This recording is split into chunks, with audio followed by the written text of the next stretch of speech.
नमस्कार दोस्तों, स्वागत है आपका मेरे YouTube चैनल देसी जी के ट्रिक में। तो दोस्तों, विश्व की जो भी प्रमुख नदियां हैं उनके बारे में पढ़ेंगे दोस्तों। उसका जो उद्गम स्रोत है वो कहाँ है तथा वो किस देश में है तथा वो किस महाद्वीप से है, उनको हम जानेंगे दोस्तों बहुत ही मजेदार ट्रिक के साथ। और कुछ ऐसे ही इंपॉर्टेंट क्वेश्चन के बारे में चर्चा करेंगे जो आपके एग्जाम की दृष्टि से इंपॉर्टेंट हो गए। तो चलिए दोस्तों, वीडियो को शुरू करते हैं। तो यहाँ पर दोस्तों जो प्रमुख नदी है वो है अपनी नील नदी। नील नदी इसलिए प्रमुख है क्योंकि यह जो विश्व की सबसे लंबी नदी है। ठीक है, नील का मतलब क्या होता है? नील का मतलब होता है कुछ नहीं। ठीक है, तो कुछ नहीं का मतलब क्या हुआ कि यह जो अफ्रीका है। हम सब जानते हैं कि नील का मतलब होता है कुछ नहीं, और जिसका प्राइस कुछ ना हो वो एकदम से अफ्रीका होगा। तो अफ्रीका से आप याद कर सकते हैं कि यह नदी है वो अफ्रीका से है। ठीक है, अब याद करना है कि दोस्तों यह विश्व की सबसे लंबी नदी है तथा इसकी जो लंबाई है वो है 6650 किलोमीटर। तो इसे हम कैसे याद करेंगे दोस्तों? आपको करना कुछ नहीं है, नील से जो ई की मात्रा है वो हटा के ला पे लगा देनी है। ठीक है, तो क्या बनेगा? नाली। और सबको पता है कि नालियाँ जो होती है वो एकदम से लंबी होती है। ठीक है, तो लंबी से आप याद कर सकते हैं कि यह विश्व की सबसे लंबी नदी है। अब याद करना है इसका उद्गम स्थान, जो कि मैंने पिछले वीडियो में बताया था झील के बारे में। विक्टोरिया झील, विक्टोरिया झील है वो इस नदी का उद्गम स्थान है दोस्तों। ठीक है, तो इसे हम कैसे याद करेंगे दोस्तों? जैसे नील, नील मतलब कुछ नहीं। अगर दोस्तों विक्टोरिया में हम विकेट वर्ड ले तो विकेट का मतलब क्या? अगर कोई टीम अपनी सारी विकेट खो दे तो कुछ भी रन नहीं बनेंगे। ठीक है, यानी कि नील रन बनेंगे। ठीक है, तो यहाँ से आप याद कर सकते हैं कि इसका जो उद्गम स्थान है वो विक्टोरिया झील है। तो वापस से आपको ट्रिक बता देता हूँ कि नील का मतलब होता है कुछ नहीं। कुछ नहीं मतलब है अफ्रीका है। अफ्रीका से आप अफ्रीका याद कर सकते हैं। और अगर कोई टीम अपने सारे विकेट गंवा दे तो कुछ भी रन नहीं मिलेगा, यानी कि विकेट सारे गंवा दिए तो नील रन बनेंगे। ठीक है, तो विकेट से आप विक्टोरिया याद कर सकते हैं। और यह विश्व की सबसे लंबी नदी है, तो इसे नील से नाली बना के आप याद कर सकते हैं दोस्तों। आगे बढ़ते हैं। अमेजन नदी, अमेजन नदी है वो अमेरिका से है। ठीक है, इसका जो उद्गम स्थान है वो है लेगो विल फेरो। तो इसे हम कैसे याद करेंगे दोस्तों? जैसे अमेजन के दो पार्ट है, एक तो अमे एक जन। तो अमे से याद कर सकते हैं यहाँ जो अमेरिका में है, और जन किसको बोलते हैं? लोगों को। तो लोगों से आप याद कर सकते हैं लेगो, लेगो विल फेरो। ठीक है, वापिस से ट्रिक को और आगे बढ़ाते हैं दोस्तों। जैसे कि हम जानते हैं कि नील और अमेजन दोनों प्रमुख नदी है। नील है वो सबसे लंबी नदी है, और आपको ये ध्यान रखना है कि अमेजन है वो विश्व की सबसे बड़ी नदी है। ठीक है, अगर आपको नील नदी याद होगी कि वो लंबी नदी है तो अमेजन आप आसानी से याद कर पाओगे कि विश्व की जो सबसे बड़ी नदी है वो अमेजन नदी है। तो ज़्यादा मात्रा, ठीक है, बड़ी है इसलिए ज़्यादा मात्रा। अगर जन की बात हो रही है, लोगों की, अगर कोई लोग ज़्यादा मात्रा में इकट्ठा हो जाएंगे तो क्या करेंगे? चिल्लाएंगे, यानी कि साउट करेंगे, यानी कि चिल्लाएंगे। तो यहाँ पर दोस्तों अमेरिका के आगे आपको लगाना है साउथ और एच जोड़ देना, तो बनेगा अपना साउथ अमेरिका। तो अमेजन नदी है वो साउथ अमेरिका से है। और अब याद करना है दोस्तों लेगो विल फेरो। जैसे मैंने बताया था कि जन से आप लोगों से लेगो याद कर सकते हैं। और दोस्तों अधिक मात्रा में लोग क्या करेंगे? इकट्ठा होंगे तो विल, यानी कि करेंगे क्या? फेरो मतलब फिरेंगे। क्या करेंगे? लोग है जो फिरेंगे। विल का मतलब करेंगे और फेरो का मतलब फिरेंगे। ठीक है, और आप चाहे तो इसे लोग से भी याद कर सकते हैं, लेगो विल फेरो, जो कि आसान है। और आगे का वर्ड याद करना चाहेंगे तो ऐसे भी याद कर सकते हैं कि ज़्यादा मात्रा, यानी कि बड़ी नदी है इसलिए ज़्यादा मात्रा में जन, यानी कि लोग इकट्ठा होंगे तो बाद में क्या करेंगे? फिरेंगे, विल फेरो। तो इस ट्रिक के माध्यम से आप याद कर सकते हैं दोस्तों कि अमेजन नदी है वो साउथ अमेरिका में है तथा इसका जो उद्गम स्थान है वो लेगो विल फेरो है, और यह विश्व की सबसे बड़ी नदी है। अब आगे बात करते हैं दोस्तों डैन्यूब नदी। ठीक है, ये भी बहुत इंपॉर्टेंट है दोस्तों। तो दोस्तों डैन्यूब का मैं संधि विच्छेद करता हूँ, किसमें? डैन प्लस यू प्लस बी।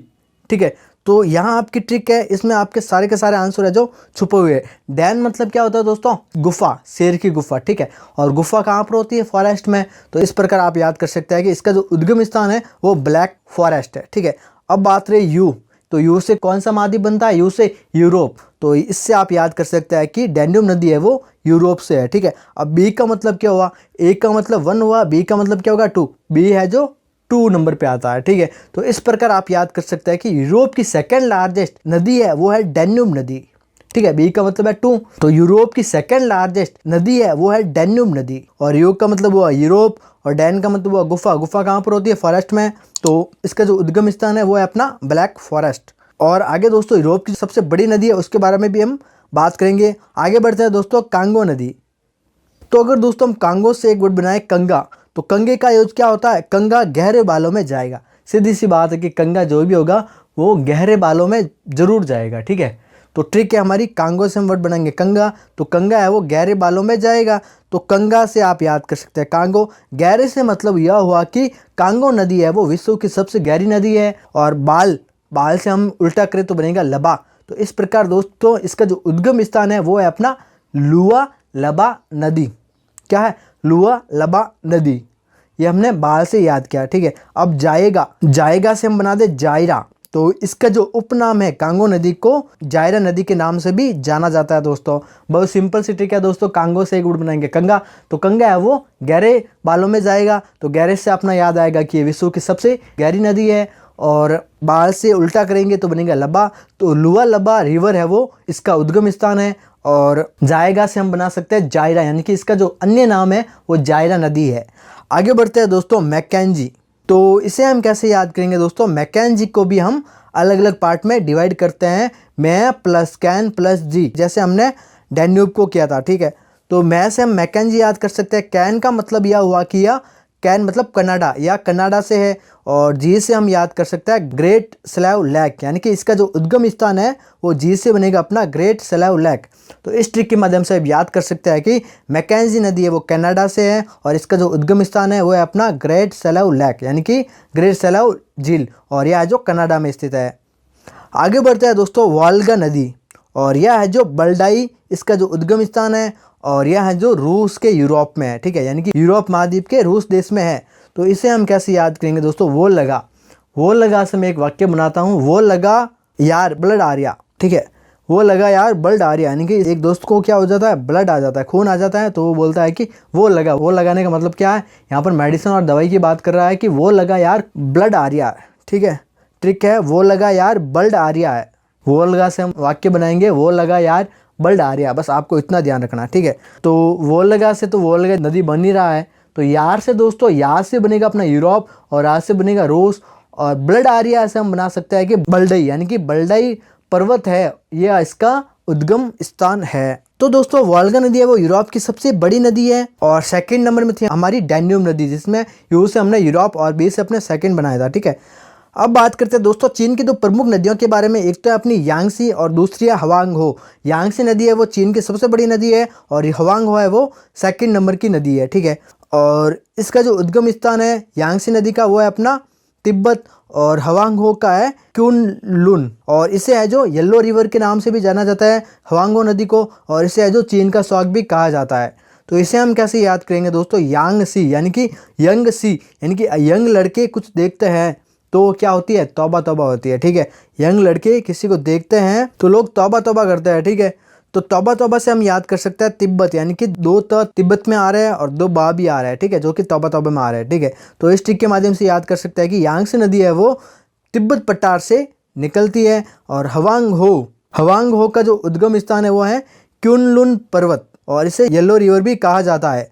तो इसे हम कैसे याद करें दोस्तों? हवांगहो, हवा की बात हो रही है, ठीक है, एयर फ्रेश हवा, और तो फ्रेश हवा तो सब लेते हैं, ठीक है। तो क्यों ना लूँ फ्रेश हवा, तो मैं लूँगा, क्यों ना लूँ मैं भी फ्रेश हवा लूँ, ठीक है। तो अगला वाला क्या बोलेगा? ये लो, फ्रेश हवा तो कोई भी ले सकता है, ये लो, ठीक है। तो ये लो से बनेगा कि इसे येलो रिवर भी कहा जाता है, और हवा से बनेगा हवांगो नदी, और क्यों ना लो से बनेगा अपना क्यूनलुन पर्वत, ठीक है, जो कि इसका उद्गम स्थान है। आगे बढ़ते हैं दोस्तों मिसिसिपी नदी, यह है जो अमेरिका की सबसे लार्जेस्ट नदी है। तो इसे हम कैसे याद करेंगे दोस्तों? जैसे अमेरिका से मैंने एक झील का नाम बताया था, ठीक है, यानी कि अमेरिका के पास क्या है, ज़्यादातर मशीनरी और गन है, तो मशीन और गन से बनाया था मिशिगन लेक, ठीक है। और इसी में भी अपना मिसी वर्ड आ रहा है, मिसिसिपी में भी मिसी वर्ड आ रहा है, तो इस पर हम इसे भी कह सकते हैं कि मिसिसिपी नदी है वो अमेरिका से रिलेट करती है, क्योंकि अमेरिका में सबसे ज़्यादा मशीन और गन है, तो मशीन का मतलब मिसी और गन से गन, तो मिशिगन लेक बन गई, और मिसिसिपी यहाँ पर बनेगा अपना मिसिसिपी नदी। अब आगे बात करते हैं दोस्तों गंगा नदी की, ठीक है, और इसका जो उद्गम स्थान है वो है गंगोत्री, और यहाँ जो उत्तराखंड से प्रभावित होती है। तो इसे हम कैसे याद करेंगे दोस्तों? जैसे गंगा से हम बनाएंगे गंगोत्री, और गंगोत्री को अगर संधि विच्छेद करें तो गंगा प्लस उत्तरी, यानी कि उत्तरी से हम याद कर सकते हैं उत्तराखंड। तो इस प्रकार दोस्तों आप इसे भी याद कर सकते हैं कि गंगा है वो इसका उद्गम स्थान है गंगोत्री, और यहाँ जो उत्तराखंड बाहर से निकलती है।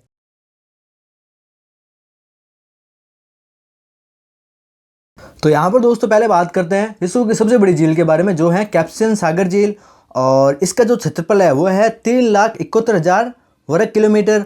और यहाँ है जो विश्व की सबसे बड़ी खारी पानी की झील है, और यह झील है जो दोस्तों 5 देशों की सीमा से जुड़ी हुई है। दोस्तों मैं उन 5 देशों के नाम आपको ट्रिक के माध्यम से याद करा दूंगा। जैसे कि दोस्तों मैंने बता दिया कि ये विश्व की सबसे बड़ी झील है, और यहाँ है दोस्तों एक खारे पानी की झील। तो आपके एग्जाम में ऐसे क्वेश्चन आ जाए कि विश्व की सबसे बड़ी खारे पानी की झील कौन सी है, तो भी कैस्पियन सागर होगा, और सबसे बड़ी झील का पूछा जाए तो भी आपका कैस्पियन सागर होगा। ठीक है, यहाँ पर दोस्तों आपको डाटा याद करना, एक तो खारे पानी की झील है ये। ठीक है, यानी कि यहाँ पर दोस्तों कैस्पियन में पहले का अक्षर है के। ठीक है, अब के से क्या होगा, खारा होगा या मीठा होगा, एम से मीठा और के से क्या होगा, खारा, KHARA। ठीक है, खारा। तो यहाँ पर दोस्तों इस ट्रिक के माध्यम से आप याद कर सकते हैं के मतलब कैस्पियन, यानी कि के मतलब खारा, यानी कि खारे पानी की झील है। ठीक है, अब दोस्तों आपको पता लगाना है कि ये सबसे बड़ी झील है। ठीक है, तो इसे हम कैसे देखेंगे दोस्तों, जैसे कैस्पियन में ऐसा आ रहा है कैसे पिए। ठीक है, अगर दोस्तों आपको ज़्यादा अमाउंट में कुछ भी पीने के लिए बोला जाए तो उसे आप पी सकते हैं क्या दोस्तों, नहीं। कैसे पिए, आपके दिमाग में एक ही क्वेश्चन आएगा, इसे कैसे पिए। ठीक है, तो इसकी अमाउंट है, इसकी जो मात्रा है बहुत ज़्यादा है, तो इसे हम पी ही नहीं सकते, यानी कि कैसे पिए, इसे तो हम पी ही नहीं सकते। ठीक है, तो इस प्रकार हम इसे याद कर सकते हैं कि यह विश्व की सबसे बड़ी झील है। ठीक है, अब मैं आपको याद कराता हूँ कि ये कौन से 5 देशों की सीमा को जोड़ती है। ठीक है, तो यहाँ पर दोस्तों ट्रिक कुछ इस प्रकार की है, तारीख, यानी कि तारीख पर तारीख।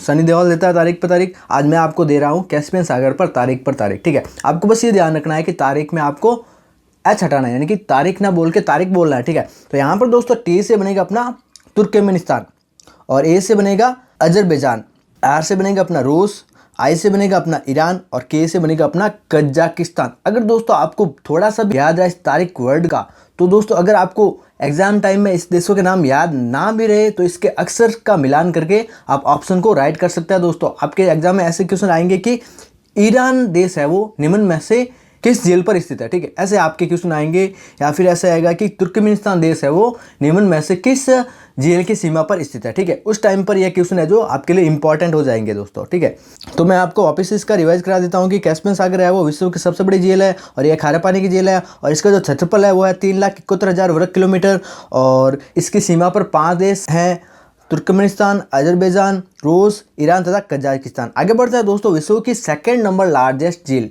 ठीक है, जिसका नाम है लेक सुपीरियर, यानी कि सुपीरियर झील। ठीक है दोस्तों, और इसका जो क्षेत्रफल है वो है 82,100 वर्ग किलोमीटर। यहाँ दोस्तों अमेरिका और कनाडा के बीच में है। ठीक है, और यह है जो विश्व की सबसे बड़ी मीठे पानी की झील है। तो इसे हम कैसे याद करेंगे दोस्तों, बस आपको मैं याद करवा देता हूँ 2 पॉइंट। एक तो ये अमेरिका और कनाडा के बीच में है, और दूसरा पॉइंट है अपना ये सबसे बड़ी मीठे पानी की झील है। ठीक है, लेक सुपीरियर, इसमें वर्ड आ रहा है सुपर, क्या आ रहा है, सुपर। अगर हम सुपर को शुगर कर दें, क्या कर दें, सुपर को शुगर कर दें, शुगर मतलब क्या होता है, शक्कर, यानी कि मीठी चीज़ है। ठीक है, तो इस प्रकार आप याद कर सकते हैं कि लेक सुपीरियर है वो मीठे पानी की झील है। अब आपको क्या याद करना है दोस्तों, अमेरिका और कनाडा। तो इसमें आपकी ट्रिक है एसी। आपने एसी की तो ठंडी हवा खाई होगी। ठीक है, तो वो भी पानी से रिलेटेड है, उसमें खारा पानी तो आता नहीं, मीठा पानी आता है। ठीक है, तो एसी वर्ड आपको ध्यान रखना है किसके लिए, लेक सुपीरियर के लिए। ए मतलब अमेरिका, सी मतलब कनाडा। लेक सुपीरियर के लिए आपको वर्ड ध्यान रखना है एसी, ए मतलब अमेरिका, सी फॉर कनाडा, जैसे आपने कैस्पियन सागर के लिए रखा था वर्ड तारीख। ठीक है, तो यहाँ पर आपको याद रखना है एसी। और यह है जो विश्व की सबसे बड़ी मीठे पानी की झील है, और यह है जो अमेरिका और कनाडा के बीच स्थित है। अगर आप चाहे तो ऐसे भी याद कर सकते हैं दोस्तों, जैसे आपने कैस्पियन में के को लेकर खारा बनाया था, तो यहाँ पर दोस्तों सुपीरियर में एस से लेके आप स्वीट बना सकते हैं। स्वीट मतलब क्या होता है, मीठा। ठीक है, तो इस ट्रिक के माध्यम से आप इसे याद कर सकते हैं दोस्तों। आगे बढ़ते हैं दोस्तों, टिटिकाका झील, जो कि विश्व की सबसे ऊंची झील है। ठीक है, जैसे कि हमने लेक सुपीरियर की बात की, वो सबसे बड़ी मीठे पानी की झील है, और कैस्पियन सागर की बात की, वो सबसे बड़ी खारे पानी की झील है। यहाँ पर दोस्तों जो टिटिकाका झील है वो विश्व की सबसे ऊंची झील है। क्या है, विश्व की सबसे ऊंची झील है वो है अपनी टिटिकाका। तो इसे हम कैसे याद करेंगे दोस्तों, जैसे टिटिकाका में 2 टी आ रहा है, टी यानी कि डबल टी। अगर दोस्तों इस टी को ऐसे हम जोड़ दें तो क्या बनेगा, एच। क्या बनेगा, एच। एच का मतलब क्या होता है, हाई, यानी कि ऊंची। हाईएस्ट जो झील है वो है अपनी टिटिकाका। इन दोनों टी को ऐसे जोड़े तो बनेगा एच, एच से बनेगा अपना हाईएस्ट। तो इस प्रकार आपको याद आ जाएगा कि टिटिकाका झील है वो सबसे ऊंची झील है, और यह है जो 2 देशों की सीमा पर सटी हुई है दोस्तों, पेरू और बोलिविया। तो इसे हम कैसे याद करेंगे दोस्तों, जैसे ये है जो ऊंची झील है, अगर दोस्तों हम ऊंची पहाड़ों पर जाते हैं, ठीक है, तो हमारी बीपी है वो क्या हो जाती है, हाई हो जाती है, यानी कि ऊंची हो जाती है, इंक्रीज हो जाती है। ठीक है, बीपी। तो यहाँ पर दोस्तों बी से बनेगा बोलिविया और पी से बनेगा पेरू। बस आपको ये ट्रिक ध्यान रखने, बीपी। अगर आपको एग्जाम टाइम इन देशों के नाम याद ना भी हो तो बी और पी से ढूंढकर आप उसी टाइम राइट कर सकते हैं दोस्तों। तो ट्रिक बहुत ही आपके लिए एक मसाले का काम करेगी, ठीक है। तो यहाँ पर दोस्तों वापस आपको रिवाइज करा देता हूँ कि टिटिकाका झील है वो विश्व की सबसे ऊंची झील है। क्यों? इसमें 2 टी आ रहे हैं, ठीक है, और इन दोनों टी को अगर जोड़े तो एच बनता है। एच का मतलब वो हाईएस्ट यानी कि ऊंची झील। अगर हम किसी ऊंची झील पे ही जाएंगे तो हमारी बीपी है वो इंक्रीज हो जाएगी, ठीक है। तो बी से बनेगा अपना बोलिविया और पी से बनेगा अपना पेरू। आगे बढ़ते हैं दोस्तों, बैकाल झील जो कि विश्व की सबसे गहरी झील है और यहाँ है जो इसकी जो गहराई है वो है अपनी 1620 मीटर। और यहाँ झील है जो रूस में स्थित है। कहाँ पर है ये झील? रूस में। तो इसे हम कैसे याद करेंगे दोस्तों? बैकाल। बैकाल से मैं वर्ड बनाता हूँ बौखला। बौखला जाता है। कब बौखला जाता है? अगर किसी भी व्यक्ति या फिर बच्चे को गहरे पानी में डुबाएंगे तो वो एकदम से बौखला जाएगा। कब बौखला जाएगा? यहाँ पर पानी की बात हो रही है, झील की बात हो रही है। अगर किसी बच्चे को गहरी पानी में डालेंगे तो एकदम से बौखला जाएगा। तो गहरे का मतलब हुआ है कि ये डीपेस्ट झील है, ठीक है, और बौखलाने से मतलब ये हुआ कि इसका नाम है जो बैकाल झील है। अब बात रही रूस की। अगर दोस्तों हम किसी भी छोटे बच्चे या फिर आदमी को पानी में ऐसे डुबाएंगे, गहरे पानी में डुबाएंगे तो हमसे रूस जाएगा। क्या हो जाएगा?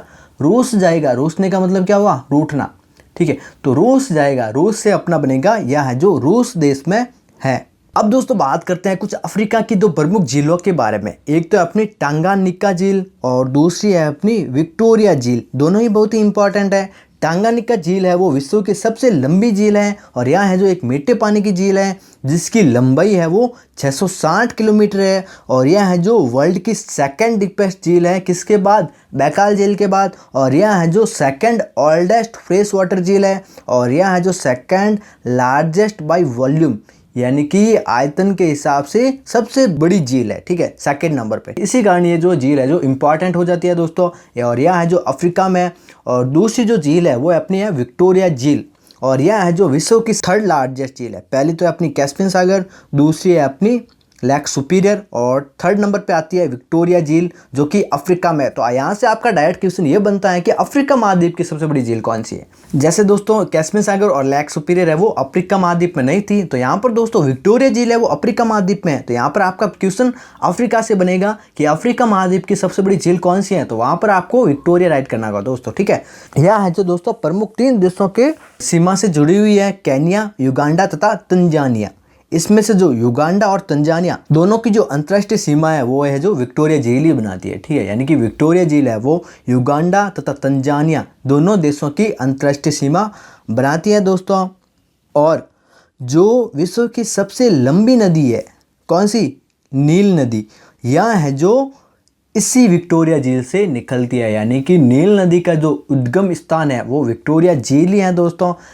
सबको पता है कि नील नदी है वो विश्व की सबसे लंबी नदी है। अगर याद ना हो तो इसकी भी मैं आपको ट्रिक बता देता हूं दोस्तों। जैसे नील से हम वर्ड बनाएंगे नाली, और नाली सबको पता है कि लंबी होती है, ठीक है। नालियाँ होती है वो एकदम से लंबी होती है, ठीक है। तो इस माध्यम से आप याद कर सकते हैं कि विश्व की सबसे लंबी नदी है वो है नील नदी।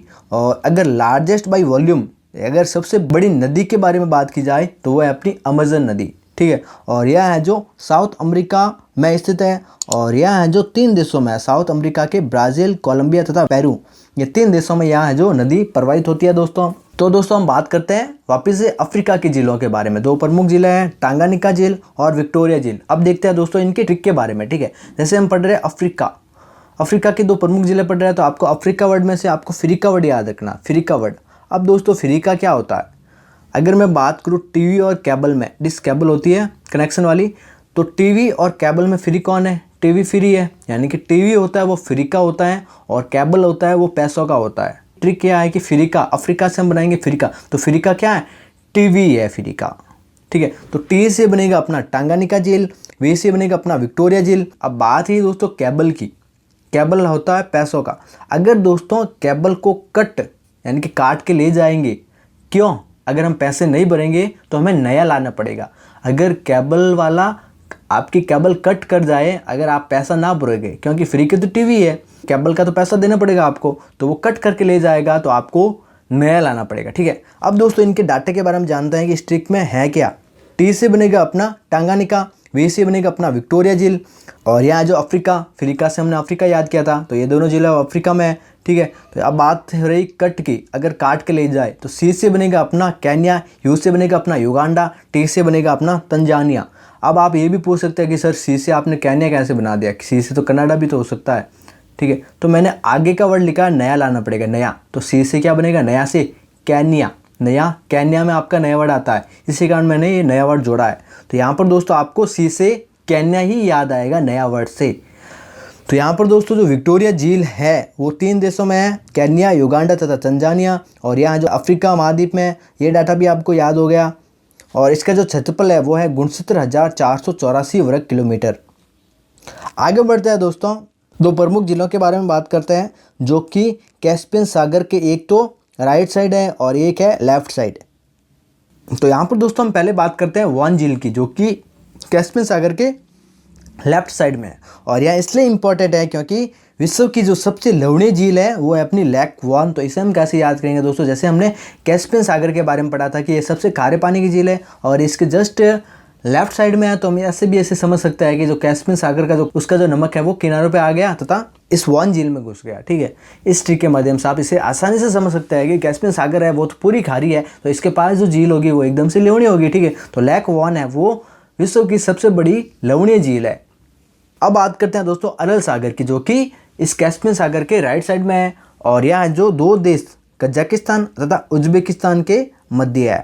और अरल सागर झील इसलिए इंपॉर्टेंट हो जाती है क्योंकि दोस्तों यह विश्व की 4थे नंबर की सबसे बड़ी झील है और इसका जो क्षेत्रफल है वो 68,000 वर्ग किलोमीटर है। इसी कारण ये अरल सागर झील है वो इम्पॉर्टेंट है दोस्तों। और अब याद करना है दोस्तों कजाकिस्तान तथा उज्बेकिस्तान, इसी से आपका क्वेश्चन ज़्यादा आएगा। तो दोस्तों इसमें अरल वर्ड आ रहा है, अरल, अरहल, अरहल यानी कि अरे हल करना, अरहल अरे हल करना।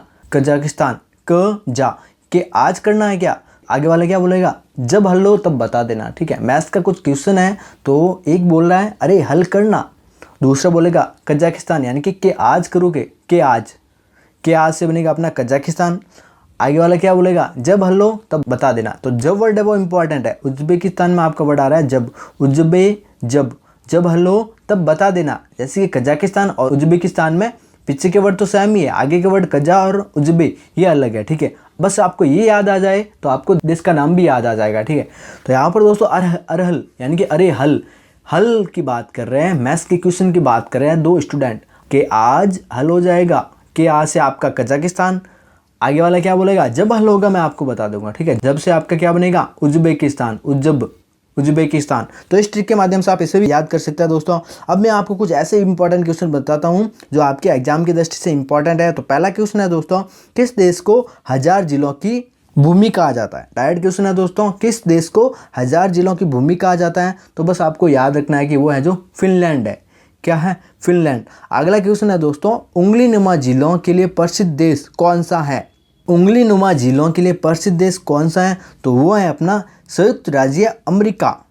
डायरेक्ट क्वेश्चन बनते हैं दोस्तों, तो इसे आपको डायरेक्ट याद करना है। और संयुक्त राज्य अमेरिका में एक बहुत ही इंपॉर्टेंट झील है जिसका नाम है मिशिगन झील। और यह भी दोस्तों बहुत इंपॉर्टेंट है क्योंकि यह जो है जो वर्ल्ड की 6ठे नंबर की सबसे बड़ी झील है, इसी कारण ये मिशिगन झील भी इंपॉर्टेंट है। तो इसे हम कैसे याद करेंगे दोस्तों, जैसे संयुक्त राज्य अमेरिका की बात हो रही है तो हमें सबको पता है कि यूएसए में सबसे ज़्यादा मशीनरी और गन है। मशीन और गन सबसे ज़्यादा किसके पास है, संयुक्त राज्य अमेरिका के पास। तो इस प्रकार मिशिगन में भी आपका ऐसे वर्ड आ रहा है, मशीनरी और गन।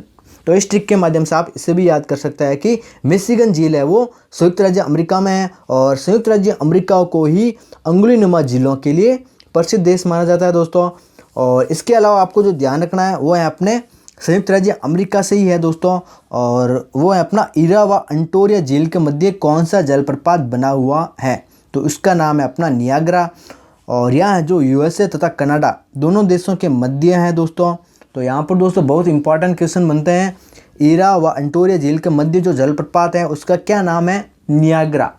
तो ईरा अंटोरिया झील दोनों प्रमुख झील हैं, बहुत ही इंपॉर्टेंट झील है। इसको भी मैं आपको ट्रिक के माध्यम से याद करा दूंगा। बस आपको ये ध्यान रखना है कि ईरा, अंटोरिया तथा नियाग्रा जलप्रपात, ईरा लेक है, अंटोरिया लेक है, नियाग्रा एक वाटरफॉल है, ठीक है। तो ये तीनों हैं जो कनाडा यूएसए से रिलेट करते हैं, यानी कि ये दोनों हैं जो कनाडा और यूएसए की सीमा पर है दोस्तों। तो इसे हम कैसे याद करेंगे दोस्तों, ईरा से बनेंगे अरे, अंटोरिया से लेंगे हम ओ, अरे ओ नया घर। तो जब भी कोई दोस्तों नया घर लेता है तो लोग कैसे बोलते हैं, अरे ओ नया घर उसका है जो नया घर है ये, अरे ओ, उसका है क्या ये नया घर, ठीक है। तो ऐसे वर्ड निकालता है जब कोई भी नया घर लेता है। तो अरे से बनेगा अपना इरा, ओ से बनेगा अपना अंटोरिया, नया घर से बनेगा अपना नियाग्रा, उसका से आपका क्या बनेगा दोस्तों, उषा से बनेगा अपना यूएसए, ठीक है। का से बनेगा अपना कनाडा। तो यहाँ पर दोस्तों ट्रिक है, अरे ओ नया घर उसका, अरे वाह क्या घर बनाया है। तो अरे से आपका इरा बनेगा, ओ से अपना अंटोरिया बनेगा, नया घर से आपका नियाग्रा बनेगा, और उसका में आपका उषा से बनेगा अपना यूएसए, और का से बनेगा अपना कनाडा। तो इस ट्रिक के माध्यम से आप ये भी याद कर सकते हैं कि यूएसए और कनाडा के बीच तो प्रमुख झीलें हैं तथा एक जलप्रपात है जिसका नाम है नियाग्रा जलप्रपात, और झील है वो इरा तथा अंटोरिया झील है। तो दोस्तों प्रमुख झीलों से जो भी इंपॉर्टेंट डाटा बनता था वो मैंने आपको बहुत ही आसानी से याद करा दिया।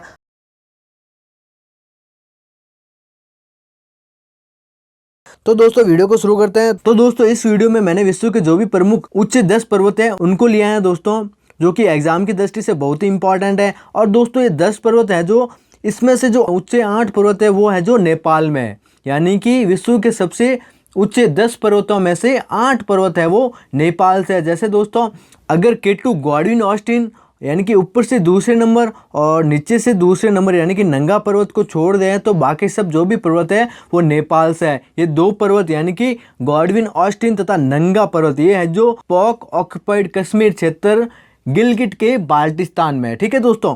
तो इसे हम पूरे वीडियो को ट्रिक के साथ समझेंगे। और बाकी जो 8 पर्वत है वो नेपाल से हैं और अन्य देश की सीमा से भी रिलेट करते हैं, जैसे चीन या फिर तिब्बत से, ठीक है। तो नेपाल के बारे में मैं आपको बता दूं कि नेपाल एक ऐसा देश है जिसका झंडा है वो वर्गाकार नहीं है, यानी कि आप दूसरे झंडे देखेंगे तो वर्गाकार शेप में मिलेगा और उसके 4 कोने होंगे, पर नेपाल का झंडा है वो वर्गाकार नहीं है तथा इसके 4 कोने भी नहीं है, ठीक है दोस्तों। और नेपाल एक ऐसा देश है जो कभी भी गुलाम नहीं हुआ। और इसके बारे में और बता देता हूँ कि नेपाल में जो अवकाश मनाया जाता है वो हर शनिवार को मनाया जाता है, ठीक है दोस्तों।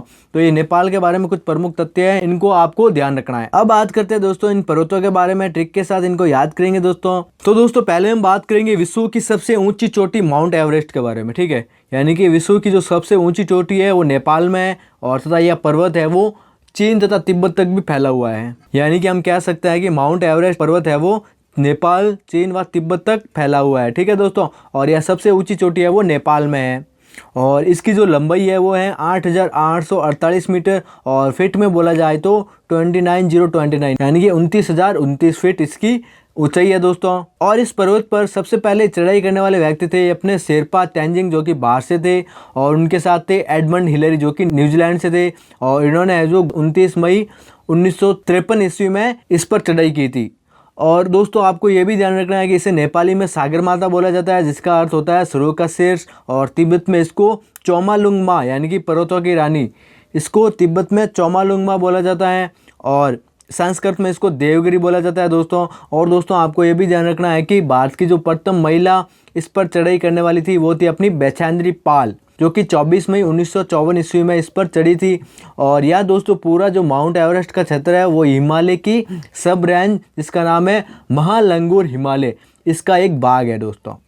तो ये तो थी दोस्तों इस माउंट एवरेस्ट के बारे में कुछ प्रमुख जानकारी, और इसे हम दोस्तों ट्रिक के साथ आगे याद करेंगे दोस्तों। विश्व के जो प्रमुख उच्च 3 पर्वत है उनको मैं पहले आपको डिटेल में बता देता हूँ, फिर इनकी ट्रिक्स के बारे में बात करेंगे दोस्तों। अब आगे बढ़ते हैं K2 यानी कि गॉडविन ऑस्टिन। यह है जो विश्व का दूसरा सबसे बड़ा सर्वोच्च पर्वत शिखर है दोस्तों, और इसकी जो ऊंचाई है वो अपनी 8,611 मीटर, और यहाँ पर्वत है जो कश्मीर के काराकोरम पर्वत श्रृंखला में स्थित है, इसी कारण इसका है जो नाम K2 दिया गया दोस्तों। और यहाँ है जो काराकोरम पर्वत श्रृंखला की सर्वोच्च चोटी है जिसका नाम है गॉडविन ऑस्टिन। तो यहाँ से आपका क्वेश्चन ये भी बन जाता है कि काराकोरम पर्वत श्रृंखला की सबसे ऊंची चोटी कौन सी है, तो वह अपनी गॉडविन ऑस्टिन जिसे K2 भी कहा जाता है, और इसका स्थानीय नाम है वो अपना है छागोरी, और इसे है जो किलर पीक यानी कि कातिल चोटी भी कहा जाता है, क्योंकि दोस्तों यहाँ पर चढ़ना बहुत ही कठिन और खतरनाक है दोस्तों।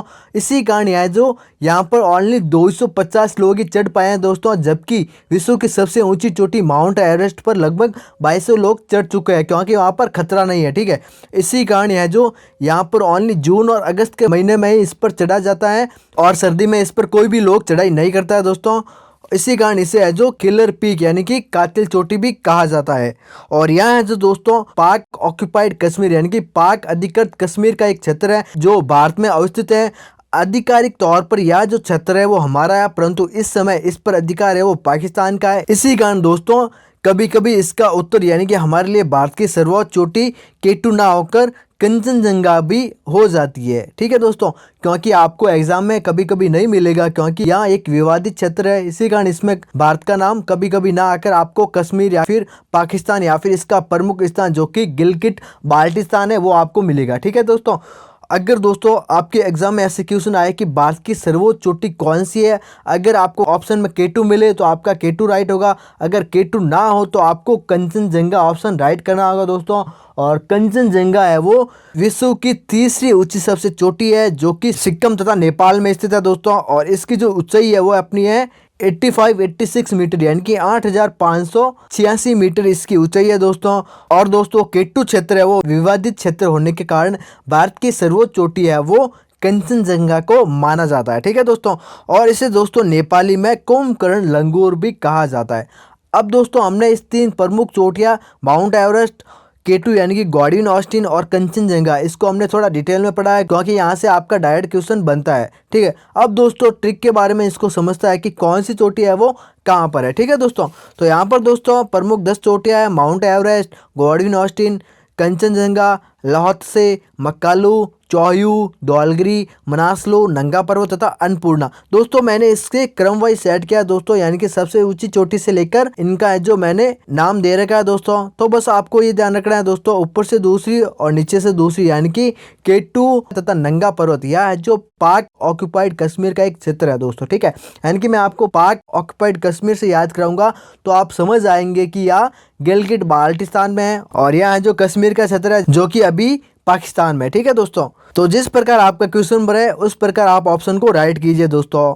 तो हम इसे याद करते हैं दोस्तों, K2 से हम बनाएंगे केतु और गॉडविन ऑस्टिन से बनाएंगे हम गो। ठीक है, यानी कि गॉडविन का जी लिया और ऑस्टिन का हम लेंगे ओ। ठीक है, तो केतु गो यानी कि केतु गो मतलब चला गया, नंगा यानी कि नंगा पाकर, नंगा पाके, पाक मतलब पाके। ठीक है, यानी कि हमने एक सेंटेंस बनाया केतु गो यानी कि केतु चला गया, क्यों, किसी को नंगा पाके। अब जब हम किसी को भी नंगा पाते हैं तो वहाँ से हम चले जाते हैं। ठीक है, चाहे वो लड़का हो या लड़की हो। ठीक है, तो हमारा ट्रिक है दोस्तों केतु गो नंगा पाके, यानी कि केतु गो मतलब चला गया, क्यों, क्योंकि नंगा पाके, क्योंकि उसने किसी को नंगा देख लिया, इसी कारण वो है जो वहाँ से चला गया। तो हमारा सेंटेंस है केतु गो नंगा पाके।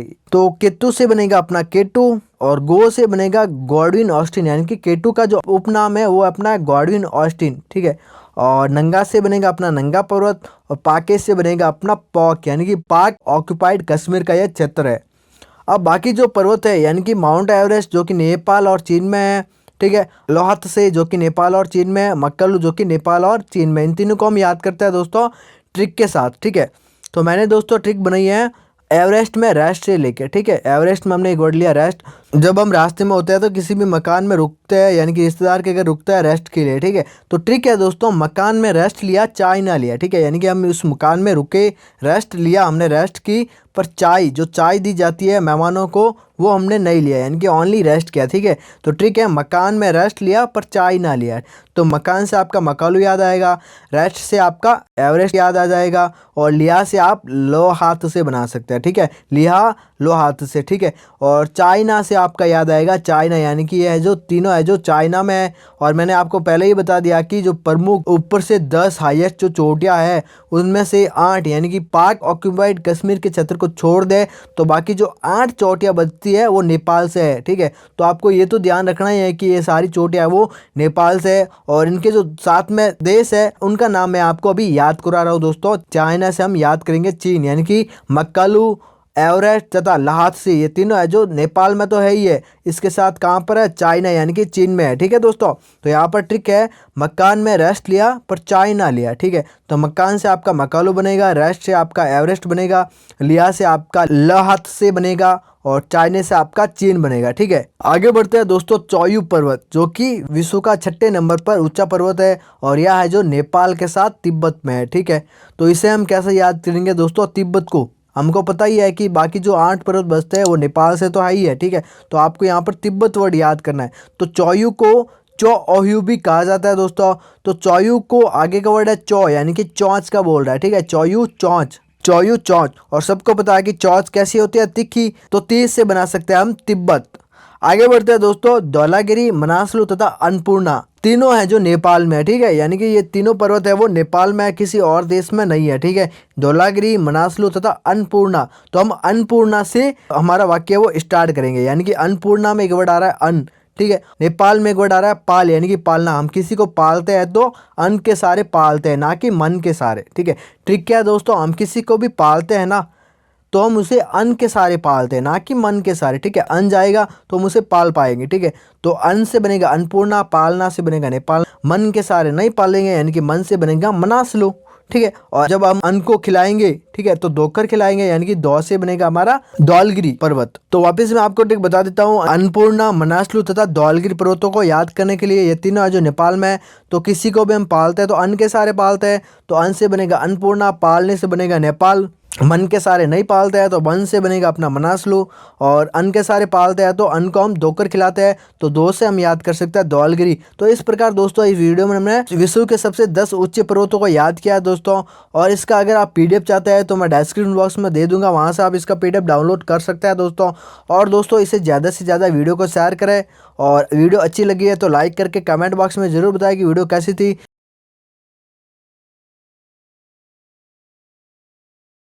तो यहाँ पर दोस्तों जो पहला मरुस्थल है वो है अपना गोबी मरुस्थल, और यह है जो मंगोलिया व चीन दोनों देशों में। तो इसे हम कैसे याद करेंगे दोस्तों, गोबी, ठीक है। तो दोस्तों हम अक्सर है जो बाजार से हम सब्जी लाने के वक्त हम गोबी लाते हैं। तो यहाँ पर दोस्तों कुछ ट्रिक इस प्रकार की है, गोबी, मंगोलिया व चीन, ठीक है। गोबी लिया कैसे, महंगा लिया, मंगोलिया मतलब गोबी लिया पर महंगे लिया, इससे अच्छा तो चीन यानी कि चने ले लेता, ठीक है। ट्रिक क्या है दोस्तों, गोबी लिया पर महंगा लिया मतलब मंगोलिया, ठीक है। तो चीन मतलब इससे अच्छा चने ले लेता, चने की दाल बनाकर खाता, वो सस्ती पड़ती। ठीक क्या दोस्तों, गोभी लिया पर महंगा लिया, यानी कि महंगा मतलब मैंगोलिया। चीन मतलब इससे अच्छा चने ले लेता, चने मतलब चीन, ठीक है।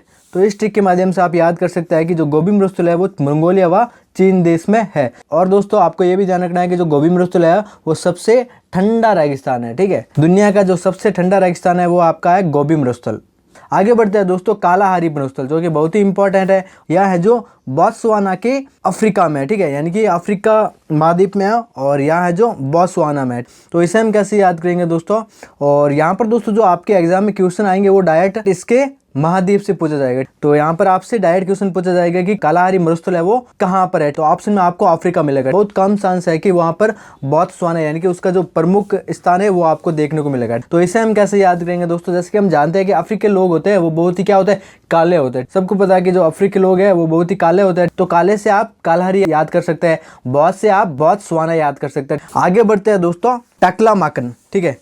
और यह जो टकलामाकन रेगिस्तान है वो है चीन के सिक्योंग में, यह है जो चीन के सिक्योंग में, ठीक है। तो ऑप्शन में आपको चीन मिलेगा, और मैं आपको ये सिक्योंग भी याद करा दूंगा ट्रिक के माध्यम से, ठीक है। तो यहाँ पर दोस्तों टकलामाकन यानी कि बहुत मजेदार नाम है टकला, सबको पता है कि टकले लोग होते हैं, ठीक है। तो ज्यादातर क्या होता है दोस्तों, जो चीनी लोग होते हैं वो आपको टकले मिलेंगे, जो यंग भी हो यानी कि जवान भी हो वो टकले हो जाते हैं। तो ट्रिक है, चीनी लोग है वो जल्दी क्या होता है, टकले होते हैं, ठीक है, चाहे वो यंग लोग भी हो। तो टकला से आप टकलामाकन याद कर सकते हैं, और चीन तो इसमें आ रहा है, और यंग से आप सिक्योंग याद कर सकते हैं, क्योंकि चीन के जो यंग लोग हैं वो इतने काम करते हैं कि जवानी में ही टकले हो जाते हैं, ठीक है। तो इस ट्रिक के माध्यम से आप इसे भी याद कर सकते हैं। आगे बढ़ते हैं दोस्तों, सोवरन है वो है जो यूएसए तथा मैक्सिको दोनों देशों में, और यह है जो एरिजोना व कैलिफोर्निया में, ठीक है। दोनों के स्थान दे रखे हैं, एक है यूएसए में और यह है मैक्सिको में। तो इसे हम कैसे याद करेंगे दोस्तों, जैसे सोवरन, ठीक है। तो यानी कि 100 रन जब कोई सेंचुरी बनाता है, ठीक है, यानी कि 99 पर पहुंच गया तो 100 रन, यानी कि 100 रन लेने में बहुत ही मुश्किल हो जाता है, ठीक है, किसे, उसे। तो यहाँ पर ट्रिक क्या है दोस्तों, यूएसए में आपका बनाएंगे वर्ड उसे, मैक्सिको से हम बढ़ाएंगे मुश्किल, यानी 100 रन यानी कि उसे लेना बहुत ही मुश्किल हो जाता है, ठीक है। यानी कि मुश्किल मतलब मैक्सिको, और उसे मतलब USA यानी कि यूएसए, ठीक है। और 100 रन से आपका बनेगा 100 रन, और इसमें क्या होता है, हमें 100 रन लेने के लिए एरिजोना यानी कि एडी चोटी का जोर लगाना पड़ता है। एडी चोटी का जोर से आपका जोना, और एडी से आपका बनेगा एरी, ठीक है। तो इस प्रकार आपका होगा एरिजोना व कैलिफोर्निया, यानी कि कैली मतलब कॉल और फोर्निया मतलब फॉरेन, यानी कि जल्दी से फॉरेन कॉल करके 1 रन के लिए बुलाना पड़ता है, ठीक है। यानी कि 100 रन लेने के लिए उसे फॉरेन कॉल करना पड़ता है सामने वाले को, तभी है जो 1 रन मिलता है और सेंचुरी बनती है, ठीक है। तो वापस आपको ट्रिक बता देता हूँ, 100 रन यानी कि 100 रन लेने के लिए उसे यूएसए मुश्किल होती है, मुश्किल मतलब मैक्सिको, और एरिजोना यानी कि एडी चोटी का जोर लगाना पड़ता है, और वह कैलिफोर्निया यानी कि उसे कॉल करके फॉरेन 1 रन के लिए बुलाना पड़ता है, ठीक है, तब जाके रन लिया जाता है 100, ठीक है। आगे बढ़ते हैं दोस्तों, थार मरुस्थल। सबको पता है कि थार मरुस्थल है वो एशिया में है और यह जो भारत और पाक में है, ठीक है। तो इसे आप बिना ट्रिक के साथ ही याद कर सकते हैं और नॉर्मली लोगों को पता ही रहता है। और थार मरुस्थल है वो दक्षिणी एशिया का सबसे बड़ा मरुस्थल है, ठीक है। आपके एग्जाम में डायरेक्ट क्वेश्चन आ सकता है कि दक्षिणी एशिया का सबसे बड़ा मरुस्थल कौन सा है, तो वो है अपना थार। आगे बढ़ते हैं दोस्तों, दस्ते-ए-लूट, और यह जो रेगिस्तान है वो है अपना ईरान में, ठीक है। तो इसे हम कैसे याद करेंगे दोस्तों, इसमें वर्ड आ रहा है लूट, ठीक है। दस्ते-ए-लूट यानी कि जहाँ पर लूट होती है वहाँ पर लोग हैरान रह जाते हैं। जैसे आंखों के सामने कोई लूट हो रही है, अक्सर लोग है वो उसे देखकर हैरान हो जाता है, ठीक है। तो हैरान से आप याद कर सकते हैं ईरान। अगला है अपना मोजाब, और यह मोजाब है जो यूएसए यानी कि अमेरिका में, ठीक है, यानी कि संयुक्त राज्य अमेरिका में है वो मोजाब मरुस्थल है। तो इसे हम कैसे याद करेंगे दोस्तों, जैसे मोजाब में आगे का वर्ड आ रहा है मौजा, ठीक है। तो आपने एक गाना सुना होगा मौजा ही मौजा, और मौजा ही मौजा यानी कि मजे किसके होते हैं, अमीर लोगों के, ठीक है। तो अमीर से आप याद कर सकते हैं अमेरिका यानी कि संयुक्त राज्य अमेरिका। वापस से आपको ट्रिक बता दूं कि मोजाब में आगे का वर्ड है मौजा, और मौजा से आपने वो गाना सुना होगा मौजा ही मौजा यानी कि मजे ही मजे किसके होते हैं, अमीर लोगों के होते हैं भाई, मौजा ही मौजा। तो ठीक है, अमीर से आप याद कर सकते हैं संयुक्त राज्य अमेरिका। आगे बढ़ते हैं दोस्तों, अट्टाकामा मरुस्थल जो कि चिली में है, ठीक है, और यह है जो दक्षिण अमेरिका में, ठीक है, यानी कि यह दक्षिण अमेरिका महाद्वीप के चिली में है। तो इसे हम कैसे याद करेंगे दोस्तों, अट्टाकामा। तो अट्टा, आपने ये वर्ड सुना होगा अट्टा, अट्टा माजी सटकली, ठीक है। क्या हुआ, अट्टा माजी सटकली क्योंकि मैंने खाई रेड चिल्ली। तो ट्रिक है दोस्तों, अट्टा माजी सटकली, ठीक है, क्योंकि मैंने खाई रेड चिली। अगर आप रेड चिली खाएंगे तो आपकी जो दिमाग है वो सटक जाएगा, ठीक है। तो डायलॉग क्या, अट्टा माजी सटकली क्योंकि मैंने खाई रेड चिली। अगर याद करना चाहे दक्षिण अमेरिका यानी कि साउथ अमेरिका याद करना चाहे तो इस डायलॉग को ऐसे भी बोल सकता है, अट्टा माजी सटकली क्योंकि मैंने खाई साउथ अमेरिकन चिली, ठीक है। तो अट्टा माजी यानी कि अट्टा से आपको सिंपल से याद आ जाएगा कि यह है जो अट्टाकामा से रिलेट करता है, और रेड चिल्ली यानी कि चिल्ली से आपको याद आ जाएगा कि यह है जो चिल्ली में। आगे बढ़ते हैं दोस्तों, दो प्रमुख मरुस्थल है जिनका नाम है काराकोरम और एक है अपना काजिलकोम, ठीक है। दोनों के पीछे कुमकुम आ रहा है, ठीक है, ये अपनी सिमिलरिटी शो कर रहे हैं, दोनों के पीछे कुमकुम आ रहा है, और इसी कारण है जो इनके जो देशों के नाम है उनमें भी आपको सिमिलरिटी मिलेगी, ठीक है। जैसे तुर्कमेनिस्तान, उज्बेकिस्तान और कजाकिस्तान, यानी कि जो तुर्कमेनिस्तान है उसमें तो है काराकोरम, और उज्बेकिस्तान और कजाकिस्तान में है काजिलकोम, ठीक है। तो यहाँ पर दोस्तों जैसे करा आ रहा है, ठीक है, जब भी कोई कार्य करता है तो क्या बोलता है, यार तू कर, क्या कर, तू कर, मैं नहीं तू कर, ठीक है। तो यहाँ पर दोस्तों कर मतलब कार्य, तुकर यानी कि तुर्कमेनिस्तान, ठीक है। और अगला अपना काजिलकोम यानी कि काजिल, तो इसमें का से ही आप निकाल सकते हैं कजाकिस्तान। काजिल यानी कि काजिल में काज वर्ड है, तो का से आप कजाकिस्तान याद कर सकते हैं। बस आपको ये ध्यान रखना है कि इसमें ज़्यादा अक्षर है, यानी कि कर में 2 है और काजिल में 3 अक्षर है, तो इसमें एक और कंट्री ऐड हो जाएगा जो कि सिमिलर है, उसका नाम है उज्बेकिस्तान, ठीक है। तो इस ट्रिक के माध्यम से आप इसे याद कर सकते हैं। और दोस्तों जो काराकोरम और काजिलकोम का जो दोनों के सम्मिलित रूप को तुर्किस्तान मरुस्थल के नाम से भी जानते हैं, ठीक है। यानी कि काराकोरम और काजिलकोम दोनों को मिला दे तो जो मरुस्थल बनता है उनको हम तुर्किस्तान नाम से जानते हैं, ठीक है। आगे बढ़ते हैं दोस्तों, जो भी इंपॉर्टेंट अफ्रीका में रेगिस्तान है उनके नाम याद करते हैं दोस्तों। और इससे पहले मैंने आपको बता दिया था कि जो कालाहारी मरुस्थल है वो है जो अफ्रीका के बोत्सवाना में, ठीक है। तो यहाँ पर दोस्तों आपको मैं ट्रिक के साथ याद करा दूंगा दोस्तों। और यह जो चैनल है दोस्तों एकदम फ्री का है, ठीक है, यानी कि यहाँ पर जो सारा आपको मिलता है वो है जो एकदम से फ्री का है, ठीक है। और इस चैनल पे क्या होता है दोस्तों, जैसे ही आपने कुछ नाम लिया फौरन आपके लिए हाजिर है, ठीक है। बस ये ट्रिक है दोस्तों उन मरुस्थल के नाम को याद करने की जो अफ्रीका से रिलेट करते हैं, ठीक है। क्या ट्रिक है दोस्तों, इस चैनल पे दोस्तों सब है जो फ्री का मिलता है, यानी कि आपको फ्री में यहाँ पर स्टडी कर सकते हैं और किसी भी कॉम्पिटिशन जॉब की तैयारी कर सकते हैं, ठीक है। तो ट्रिक क्या है दोस्तों, जैसे सर, यहाँ पर आपको सर का नाम लिया हाजिर है, ठीक है, यानी कि आपने मेरा नाम लिया तो मैं हाजिर हूँ, ठीक है। तो सर से आप याद कर सकते हैं, सारा नाम लिया तो नाम से आपका याद आएगा नाबिब, ठीक है, जो कि नामीबिया में है, ठीक है। और नाम लिया यानी कि मालिया, नाम लिया यानी कि मालिया, तो मालिया से आपका बनेगा सोमालिया, ठीक है, यानी कि जो सोमाली रेगिस्तान है वो सोमालिया के अफ्रीका में है, और जो नामीब मरुस्थल है वो है जो नामीबिया के अफ्रीका में, ठीक है। तो यहाँ पर दोस्तों जो अफ्रीका में है वो है अपना सारा, जो कि सबको पता है कि पूरी दुनिया का जो सबसे बड़ा मरुस्थल है वो है सारा मरुस्थल। तो यहाँ पर दोस्तों ट्रिक क्या है दोस्तों, इस चैनल पे जो भी मिलता है वो फ्री का मिलता है। तो अफ्रीका से आप अफ्रीका याद कर सकते हैं, अफ्रीका से आप क्या याद कर सकते हैं, अफ्रीका। और यहाँ पर क्या है दोस्तों, सर का नाम लिया और हाजिर, ठीक है। तो सर से आप सारे याद कर सकते हैं, नाम से आप याद कर सकते हैं नामिब, और मालिया से आप कर सकते हैं सोमालिया रेगिस्तान। तो दोस्तों नामिब है वो नामीबिया के अफ्रीका में, और सोमालिया है वो सोमालिया के अफ्रीका में। ठीक है दोस्तों, अब लगाते हैं दोस्तों आपके साथ एक रिवीजन टेस्ट। इसमें जो बहुत ही इंपॉर्टेंट क्वेश्चन मैंने डाले हैं दोस्तों, और इस टेस्ट के माध्यम से आपको ये भी पता चल जाएगा कि ये वीडियो आपके लिए कितनी इंपॉर्टेंट थी और कितना कुछ आपको याद हुआ दोस्तों। अगर दोस्तों आप इस पूरी वीडियो का पीडीएफ चाहते हैं तो मैं डिस्क्रिप्शन बॉक्स में उसका लिंक दे दूंगा, वहाँ से आप इसका पीडीएफ डाउनलोड कर सकते हैं। अगर दोस्तों वहाँ पर आपका पीडीएफ डाउनलोड ना हो तो मेरे टेलीग्राम ग्रुप को ज्वाइन करें, वहाँ पर मैं पीडीएफ सेंड कर दूंगा और उसका लिंक भी मैंने डिस्क्रिप्शन बॉक्स में दे रखा है। अब दोस्तों आपके साथ टेस्ट लगाते हैं। तो पहला क्वेश्चन है दोस्तों आपके लिए, मोज़ाब मरुस्थल है वो किस देश में है। ठीक है, तो यहाँ पर दोस्तों आपके ऑप्शन दे रखे हैं। तो मोज़ाब में से मैंने क्या ट्रिक बनाई थी, मौजा यानी कि मौजा ही मजा किसके होता है, अमीर लोगों के। ठीक है, तो अमीर से आपका क्या याद आएगा, अमेरिका। तो यहाँ पर आपका ऑप्शन है वो सी राइट होगा दोस्तों, संयुक्त राज्य अमेरिका। अगला क्वेश्चन है दोस्तों आपका, काराकोरम मरुस्थल है वो किस देश में है। ठीक है, तो काराकोरम, यहाँ पर दोस्तों कुम वर्ड आ रहा है, तो मैंने 3 देश बताए थे, तुर्कमेनिस्तान, उज्बेकिस्तान और कजाकिस्तान। ठीक है, तो यहाँ पर दोस्तों करने की बात आ रही है तो हम क्या कहेंगे, तू कर, मैं नहीं तू कर। ठीक है, तो काम करने की बात आती है तो हम अक्सर कहते हैं तू कर। तो तू कर से आप क्या याद आएगा, तुर्कमेनिस्तान। ठीक है, तो यहाँ पर आपका ऑप्शन है वो डी राइट होगा दोस्तों। अगला क्वेश्चन है दोस्तों आपके लिए, सोवरन मरुस्थल है वो किन 2 देशों के मध्य है। तो इसकी मैंने क्या ट्रिक बनाई थी, सोवरन लेने के लिए बहुत ही मुश्किल होता है। ठीक है, तो उससे से आपका बना था यूएसए और मुश्किल से क्या बना था आपका मैक्सिको। तो यहाँ पर दोस्तों आपका ऑप्शन है वो ए राइट होगा। अगला क्वेश्चन है दोस्तों, नामीब मरुस्थल है वो किस देश में है। ठीक है, तो यहाँ पर कुछ ऑप्शन दे रखे हैं, तो मैंने नामीब का तो सिंपली बता दिया कि नामीब है वो नामीबिया में। ठीक है, तो इसके नाम से ही पता चल रहा है, और यहाँ है जो अफ्रीका में। तो यहाँ पर दोस्तों आपका ऑप्शन है वो बी राइट होगा। अगला क्वेश्चन है दोस्तों, संसार का सबसे बड़ा मरुस्थल कौन सा है। तो ये आपका ऑप्शन होगा सहारा। तो यहाँ पर दोस्तों आपका ऑप्शन है वो बी राइट होगा, सहारा।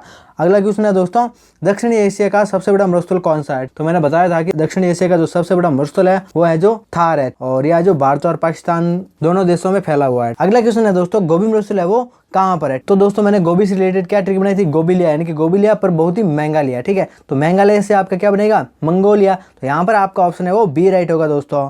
अगला क्वेश्चन है दोस्तों, टकला-माकन मरुस्थल है वो किस देश में है। तो टकला-माकन यानी कि जो टकले होते हैं वो किस देश के लोग होते हैं, अक्सर जवानी में चीन के। ठीक है, तो यंग से आपका सिक्योंग याद आया था, तो यहाँ पर आपको बस देश का नाम बताना है, चीन। तो यहाँ पर दोस्तों आपका ऑप्शन है वो डी राइट होगा। अगला क्वेश्चन है दोस्तों, कालाहारी मरुस्थल है वो किस महाद्वीप में है। ठीक है, तो कालाहारी, काले कौन होते हैं, अफ्रीकी लोग। ठीक है, बहुत काले होते हैं, तो बहुत से आपने बॉसवाना भी याद किया था। तो यहाँ पर दोस्तों महाद्वीप का नाम पूछा है, तो यहाँ पर आपका ऑप्शन है वो ए राइट होगा, अफ्रीका। अब लास्ट एंड फाइनल क्वेश्चन बचता है दोस्तों, किस महाद्वीप में एक भी मरुस्थल नहीं है, यानी कि ऐसा कौन सा महाद्वीप है जिसमें एक भी मरुस्थल नहीं है। तो मैं आपको बता दूं कि यूरोप महाद्वीप में आपको एक भी मरुस्थल नहीं मिलेगा। तो यहाँ पर दोस्तों आपका ऑप्शन है वो बी राइट होगा दोस्तों।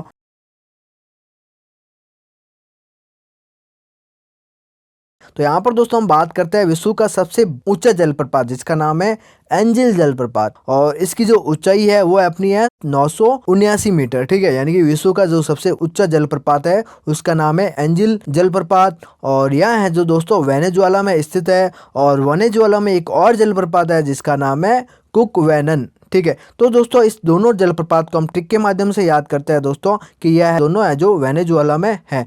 तो दोस्तों वेनेजुएला को अगर अलग करें तो वेने बनता है और जूला बनता है। ठीक है, तो दोस्तों वेने वर्ड है वो कुक वेनन में आ रहा है, और जूला वर्ड है वो एंजिल में आ रहा है। ठीक है, एंजिल जूला। ठीक है, जिल वर्ड है वो जूला से मैच करता है, और वेने वर्ड है वो कुक वेनन में आ रहा है। ठीक है दोस्तों, तो इस ट्रिक के माध्यम से आप याद कर सकते हैं कि वेनेजुएला में 2 प्रमुख जलप्रपात है, जिसका नाम है एंजिल जलप्रपात, जो कि विश्व का सबसे ऊंचा जलप्रपात है, और इसकी जो ऊंचाई है वो है 979 मीटर। और एक और जलप्रपात है जो कि बहुत ही इंपॉर्टेंट है एग्जाम की दृष्टि से, उसका नाम है अपना विक्टोरिया जलप्रपात, क्योंकि दोस्तों यह है जो विश्व का सबसे बड़ा जलप्रपात है, विक्टोरिया जलप्रपात, यानी कि इसकी चौड़ाई है वो 1700 मीटर है दोस्तों। तो आप इमेजिन कर सकते हैं कि ये कितना बड़ा हो सकता है, क्योंकि एंजिल जलप्रपात है वो सबसे ऊंचा जलप्रपात है, और इसकी ऊंचाई है वो ओनली 979 मीटर ही है, जबकि विक्टोरिया जलप्रपात है वो 1700 मीटर चौड़ा है दोस्तों। ठीक है, तो आपके एग्जाम में आए कि विश्व का सबसे बड़ा जलप्रपात कौन सा है,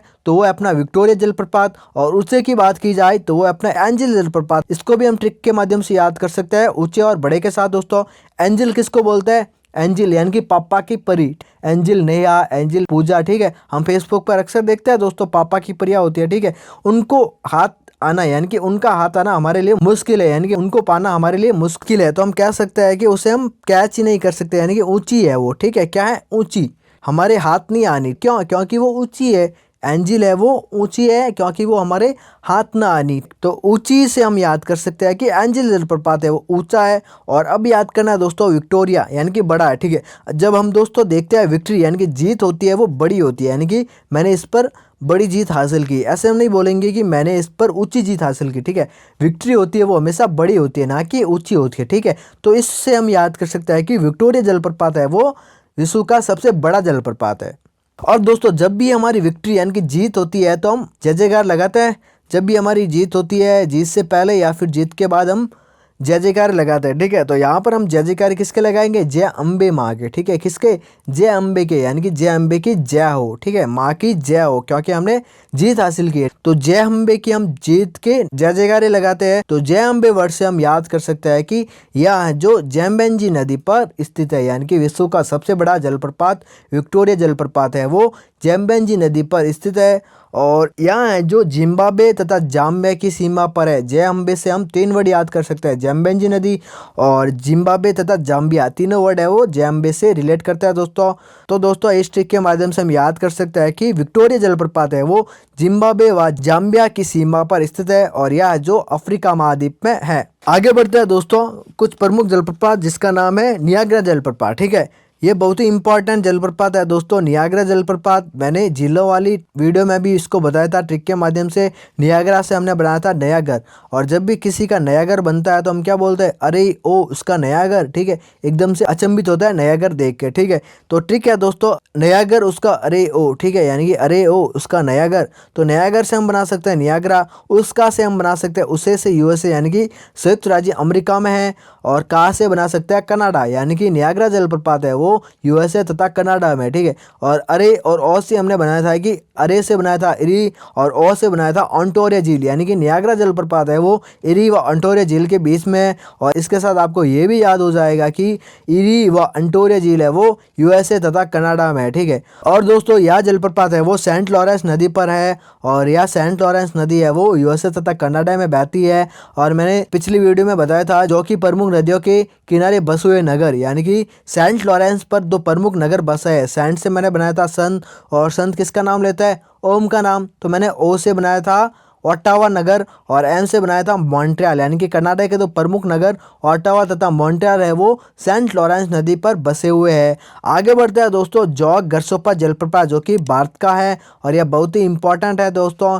और इसे जो महात्मा गांधी जलप्रपात भी बोला जाता है, ये इसलिए इंपॉर्टेंट है क्योंकि ये भारत का सबसे बड़ा जलप्रपात है। तो इसकी मैंने ट्रिक बनाई थी, जो शरारती होगा वो क्या करेगा? नाटक। सिंपल सी बात है, जो शरारती होंगे वही क्या करेंगे? नाट्य करेंगे। तो जो से हमने बनाया था जोग गर्सोपा जलप्रपात, और शरारती से हमने बनाया था शरावती नदी, यानी कि यह है जो शरावती नदी पर है। और नाटक से बनाया था कर्नाटका, यह है जो कर्नाटका में स्थित है, और इसकी जो लंबाई है वो अपनी है 255 मीटर, ठीक है दोस्तों। आगे बढ़ते हैं दोस्तों, गवारनी जलप्रपात, ठीक है, जो कि फ्रांस में है, ठीक है। तो इसे हम कैसे याद करेंगे दोस्तों? गवारनी, गवारनी किसको बोलते हैं?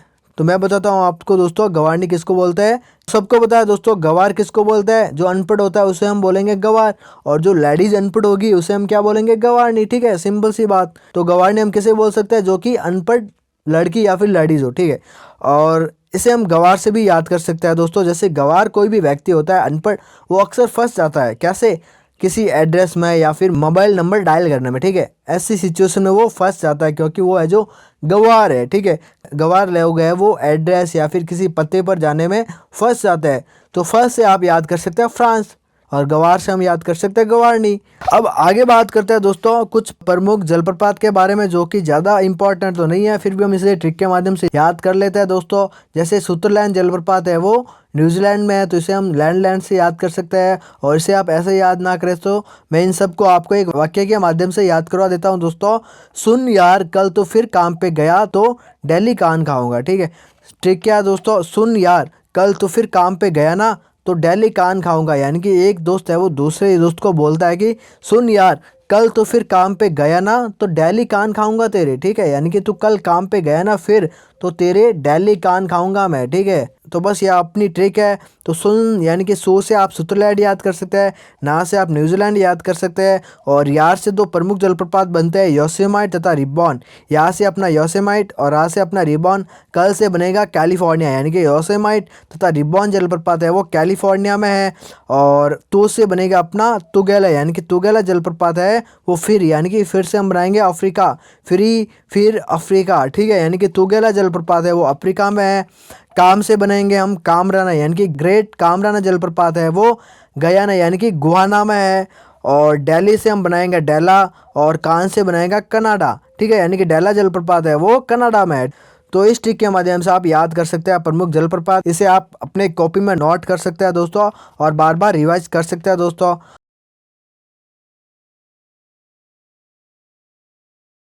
इस वीडियो में हम ओनली दोस्तों 7 प्रमुख नहरों के बारे में चर्चा करेंगे तथा उन्हें ट्रिक के माध्यम से समझेंगे दोस्तों। उनकी जो भौगोलिक स्थिति है वो कहाँ पर है तथा कौन से देश से हैं वो दोस्तों, इन सबको हम जानेंगे बहुत ही मज़ेदार ट्रिक के साथ। और मैं गारंटी लेता हूँ कि वीडियो के एंड तक आपको सारे के सारे जो नहर से क्वेश्चन बनते हैं वो आपके 99% याद हो जाएंगे दोस्तों। बस आपको वीडियो का एंड तक जरूर देखना है दोस्तों। तो पहले हम बात करते हैं दोस्तों सुएज नहर की, ठीक है, क्योंकि सुएज नहर है वो बहुत ही इंपॉर्टेंट है, क्योंकि विश्व की जो सबसे बड़ी नहर है वो है अपनी सुएज नहर। सन 1859 ईस्वी में फ्रांसीसी इंजीनियर फर्डिनेंड डी लेसप ने इस पर काम शुरू किया तथा इसी की देखरेख में यह नहर बननी स्टार्ट हुई तथा सन 1869 यानी कि 10 वर्षों बाद यह नहर है जो यातायात के लिए खुल गई, ठीक है।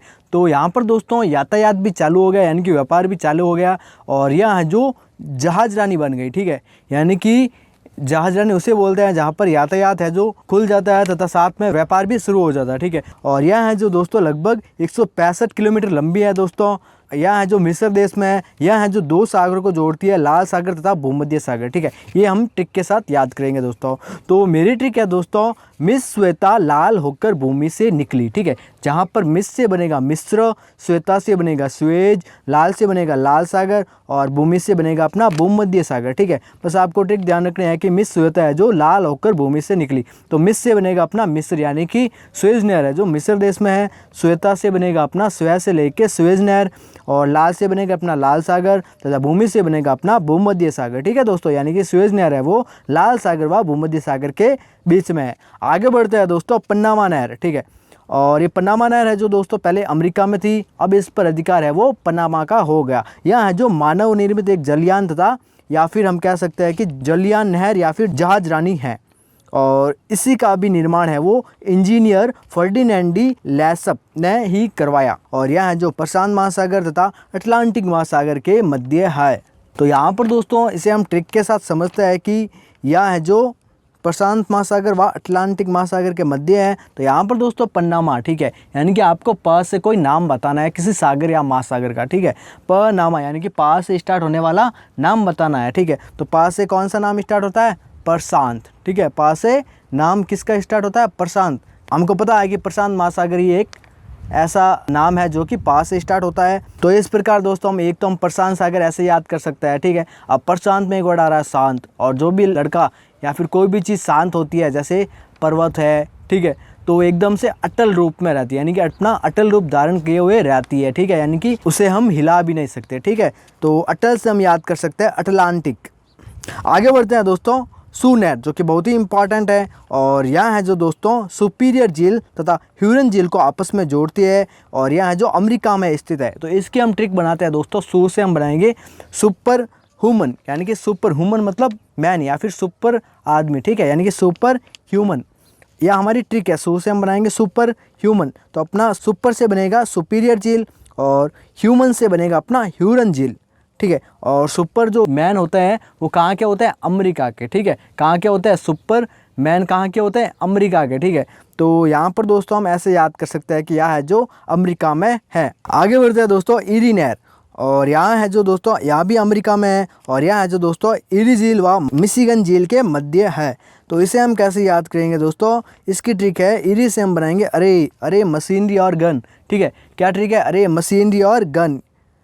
तो मशीनरी और गन कहाँ पर होती है दोस्तों? ज़्यादातर अमेरिका में। मैंने पिछले ट्रिक में भी बताया था, ठीक है। तो यहाँ पर दोस्तों इस प्रकार हम याद कर सकते हैं कि इरी झील है वो अमेरिका में है, और अरे से बनाएंगे हम इरी झील, और मशीनरी और गन से बनाएंगे हम मिशिगन, यानी कि यह जो नहर है वो इरी झील व मिशिगन झील के मध्य है, ठीक है। तो ट्रिक आपको ध्यान रखनी है, अरे मशीनरी और गन। तो मशीनरी और गन को देखकर कोई भी अचंभित हो सकता है और यही बोलेगा कि अरे मशीनरी और गन।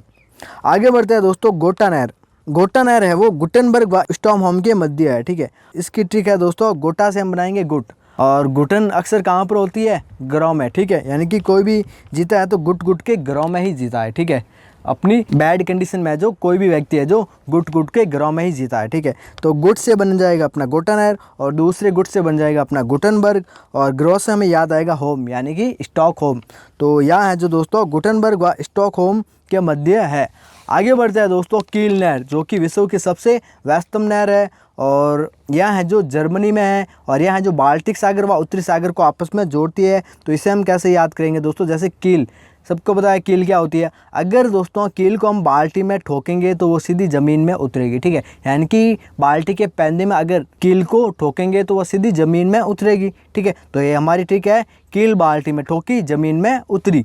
तो कील से बनेगा अपना कील नहर, बाल्टी से बनेगा अपना बाल्टिक सागर, और ज़मीन से याद आएगा दोस्तों यहाँ जो जर्मनी में है, और उत्तरी से बनेगा अपना उत्तरी सागर। तो इस ट्रिक के माध्यम से हम याद कर सकते हैं कि कील नहर है वो बाल्टिक सागर व उत्तरी सागर के मध्य है। आगे बढ़ते हैं दोस्तों, मैनचेस्टर नहर। तो दोस्तों यहाँ जो मैनचेस्टर व लिवरपूल के मध्य है, यह नहर है जो दोस्तों ग्रेट ब्रिटेन में है। तो इसे हम कैसे याद करेंगे दोस्तों, जैसे मैनचेस्टर यानी कि मैन के चेस्ट की बात कर रहे हैं, ठीक है, यानी कि मैन के छाती की बात कर रहे हैं, ठीक है। और मैन के चेस्ट को हम देखेंगे तो जस्ट नीचे उसके पेट के अंदर हमें लीवर मिलेगा, ठीक है। जस्ट नीचे क्या मिलेगा, लीवर। तो इस लीवर से याद कर सकते हैं हम लिवरपूल, और मैनचेस्टर तो मैनचेस्टर नहर में ही आ रहा है। तो यहाँ है जो दोस्तों लिवरपूल व मैनचेस्टर के मध्य है। अब याद करना है दोस्तों, यहाँ जो ग्रेट ब्रिटेन में है, तो हम जानते हैं दोस्तों वुमन अपने चेस्ट के ऊपर क्या पहनती है, जो भी पहनती है उसका नाम मैं नहीं बोलूँगा, तो उसके साथ आप याद कर सकते हैं ब्रिटेन। उस नाम से आप क्या याद कर सकते हैं, ब्रिटेन, ठीक है। मैनचेस्टर यानी कि वुमन है वो अपने चेस्ट के ऊपर क्या पहनती है, उसके सारे हम याद कर सकते हैं ब्रिटेन। तो इस प्रकार दोस्तों हमने विश्व की प्रमुख 7 नहरों के बारे में जाना है दोस्तों।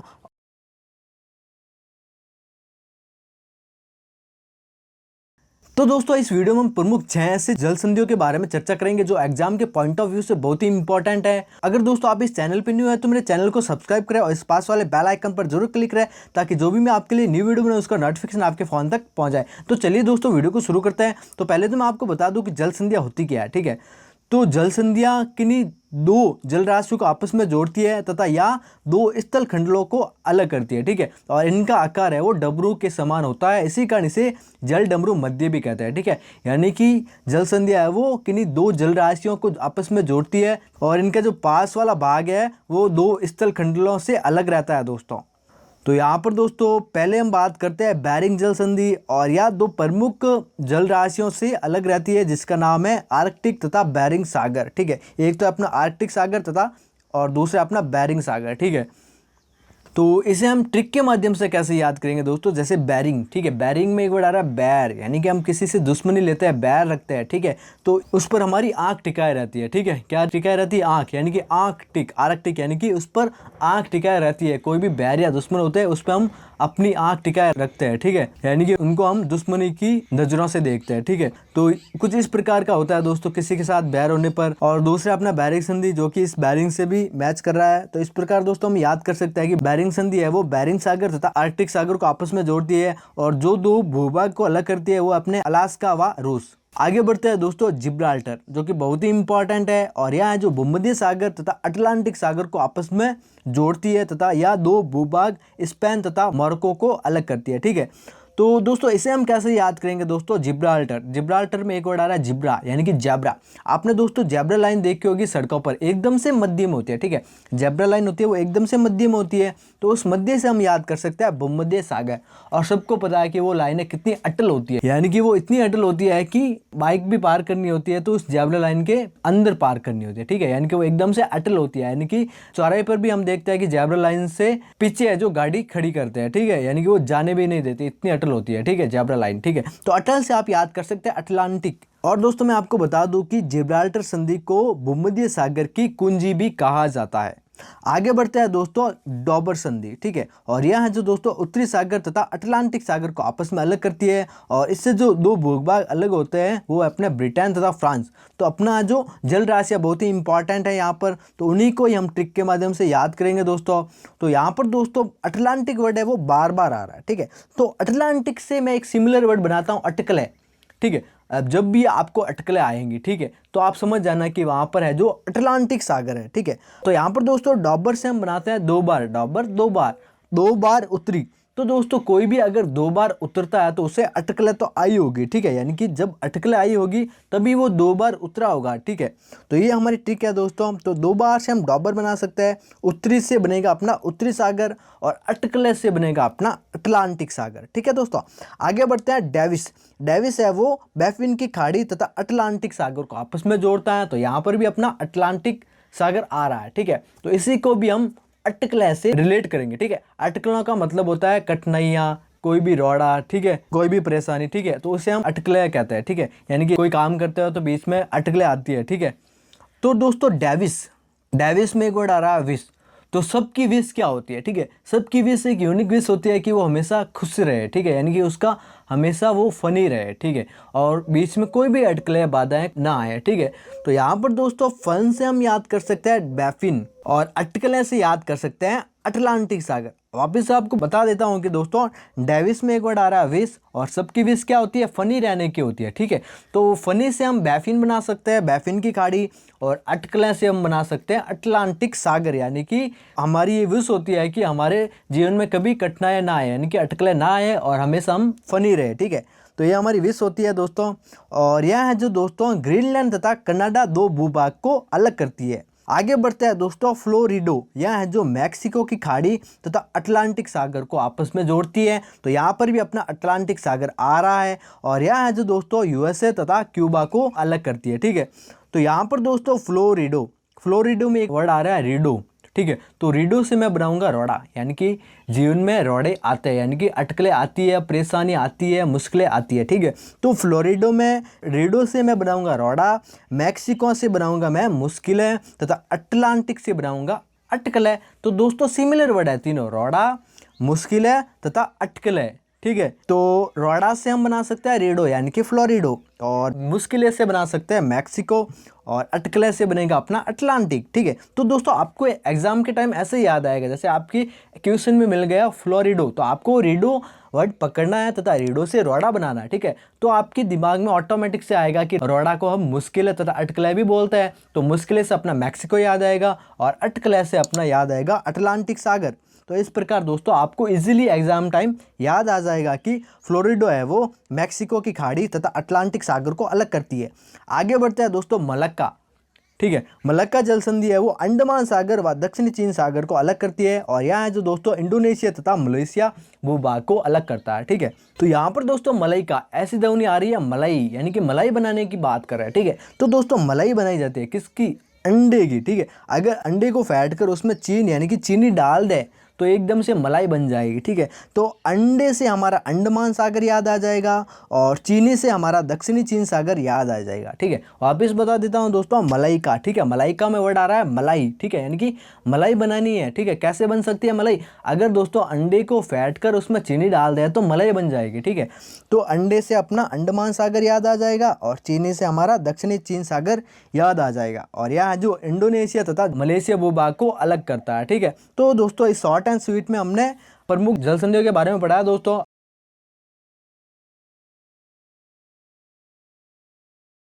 तो यहाँ पर दोस्तों जो पहला नगर है वो अपना है बुडापेस्ट, जो कि हंगरी में है, और यह है जो हंगरी की राजधानी है, ठीक है। यह है जो डैन्यूब नदी के किनारे बसा हुआ है, और एक और देश है जिसका नाम है वियना, जो कि ऑस्ट्रिया की राजधानी है, और यहाँ भी है जो डैन्यूब नदी के किनारे बसा हुआ है। डैन्यूब नदी है वो यूरोप में है। इसे हम कैसे याद करेंगे दोस्तों, जैसे बुडापेस्ट में एक वर्ड आ रहा है बूडा, ठीक है।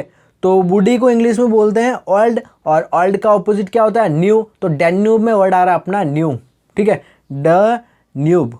तो यहाँ पर दोस्तों इस ट्रिक के माध्यम से आप याद कर सकते हैं कि बुडापेस्ट में बुड्डी का मतलब क्या होता है? ओल्ड, और ओल्ड का एकदम ऑपोजिट होता है न्यू। और तो न्यू वर्ड है जो डैन्यूब में आ रहा है, इसी कारण है जो बुडापेस्ट है वो डैन्यूब नदी के किनारे बसा हुआ है। और दूसरा है अपना वियना, ठीक है। तो दोस्तों वीना को अगर उल्टा करें तो बनता है नया, याना यानी कि नया। इसी का भी सेम रिलेशन है दोस्तों। नया किसको बोलते हैं? एकदम से न्यू को, ठीक है। वीना में यना को उल्टा करें तो बनता है नया, तो नया बोलते हैं न्यू को। तो इस ट्रिक के माध्यम से आप इसे भी याद कर सकते हैं कि वीना है वो डैन्यूब नदी के किनारे बसा हुआ है। आगे बात करते हैं दोस्तों टोक्यो, जो कि जापान की राजधानी है, और यह है जो अराकावा नदी के किनारे बसा हुआ है। तो इसकी क्या ट्रिक है दोस्तों? अराकावा, अरे कावे, टोक्यो मतलब कावे टोक रहा है। अगर हम बीच में किसी को टोकते हैं तो क्या बोलता है? अरे कावे टोक रहा है, ऐसे बीच में। तो अरे कावे से अराकावा नदी याद कर सकते हैं, और टोकने से क्या याद कर सकते हैं? टोक्यो। वापस से आपको बता देता हूँ, अरे कावा और टोक्यो। तो अरे कावे टोक रहा है बीच में, ठीक है। अगर कोई बीच में टोकेगा तो उसे क्या बोलेंगे? अरे कावे टोक रहा है बीच में, ठीक है। तो अरे कावे से हम अराकावा याद कर सकते हैं दोस्तों, और टोकने से हम टोक्यो याद कर सकते हैं।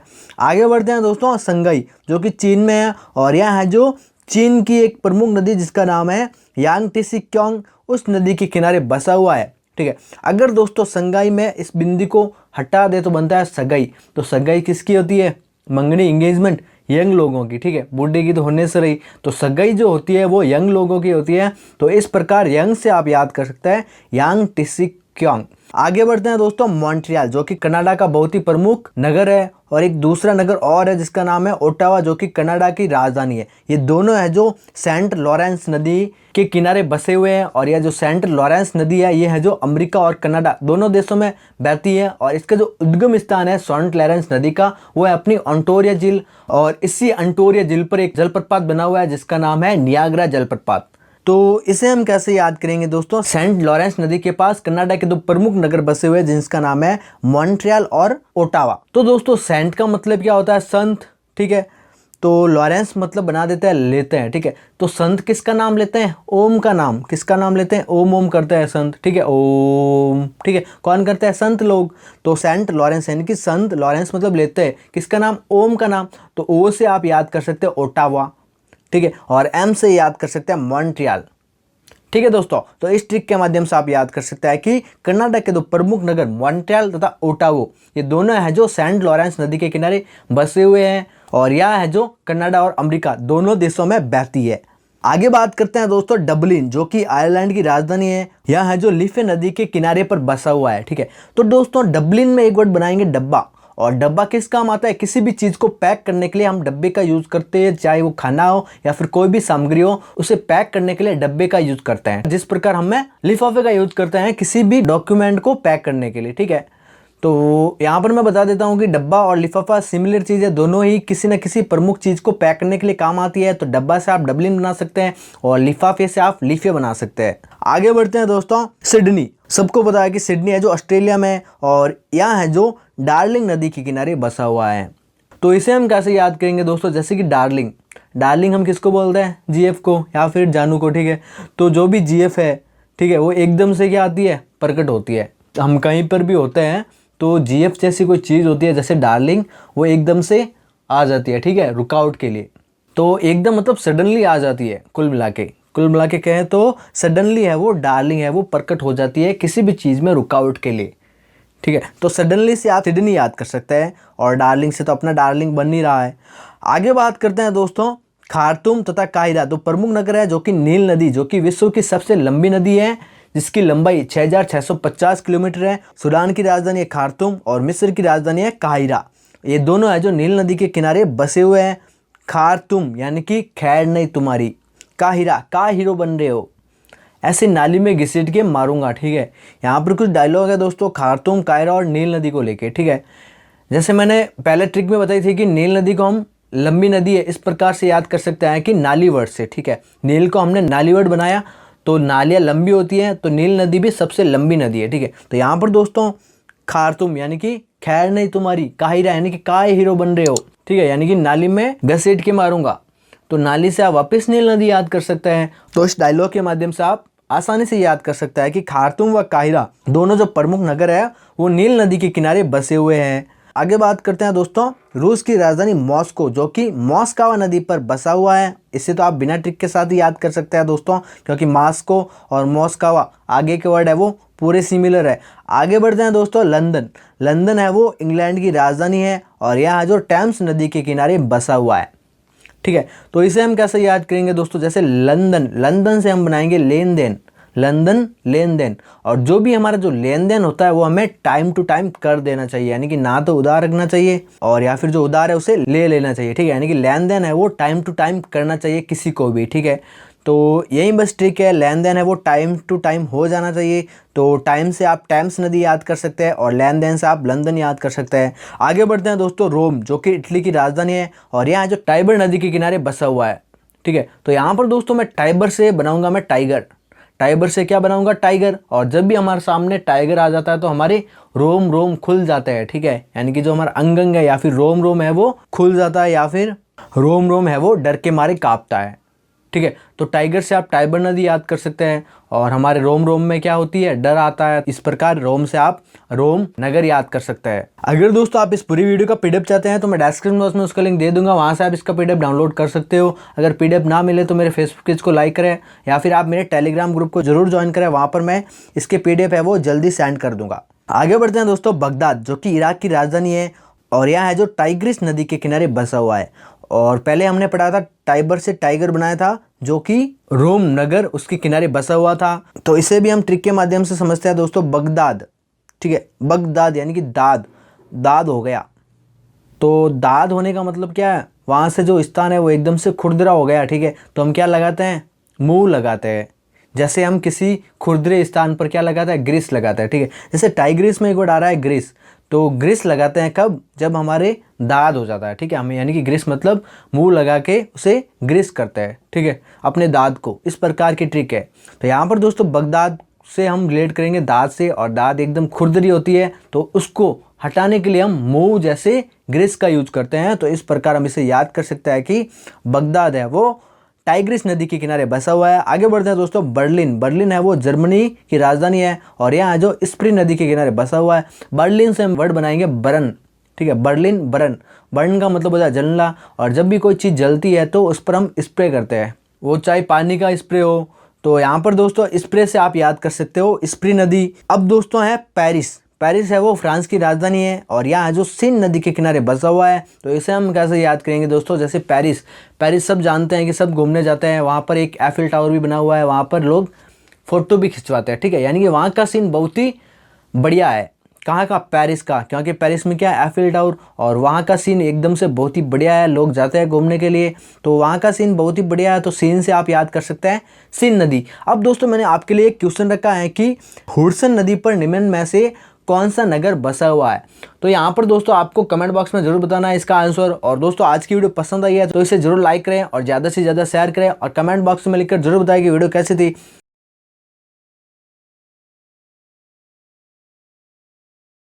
तो सबसे पहले देखते हैं दोस्तों लानोस घास का मैदान, जो कि कहाँ पर है, वेनेजुएला में। ठीक है, इसका आंसर वेनेजुएला भी हो सकता है और कोलंबिया भी हो सकता है। ठीक है, क्योंकि कोलंबिया और वेनेजुएला दोनों के बीच में है। ठीक है, तो इसकी ट्रिक देखो दोस्तों, ये क्या है, इसका छोटा सा भाई जो कि इसका बर्थडे है। ठीक है, ये समझ लो, और ये अपनी सिस्टर से क्या मांग रहा है, सिस्टर झूला लाना, मतलब आते वक्त क्या लाना, झूला लाना। ठीक है, तो झूला से बनेगा अपना वेनेजुएला और लाना से बनेगा अपना लानोस। ठीक है दोस्तों, सिंपल सी ट्रिक है, कोई घुमा फिरा के कुछ भी ट्रिक नहीं है, इसकी ट्रिक है झूला लाना। अब देखते हैं दोस्तों डाउन्स, डाउन्स घास के मैदान कहाँ पर है, ऑस्ट्रेलिया में। ठीक है, तो सबको पता है ऑस्ट्रेलिया का जो प्रतीक है या फिर जो राष्ट्रीय पशु है वो है कंगारू। ठीक है, और हम ऑस्ट्रेलियन को कंगारू भी बोलते हैं।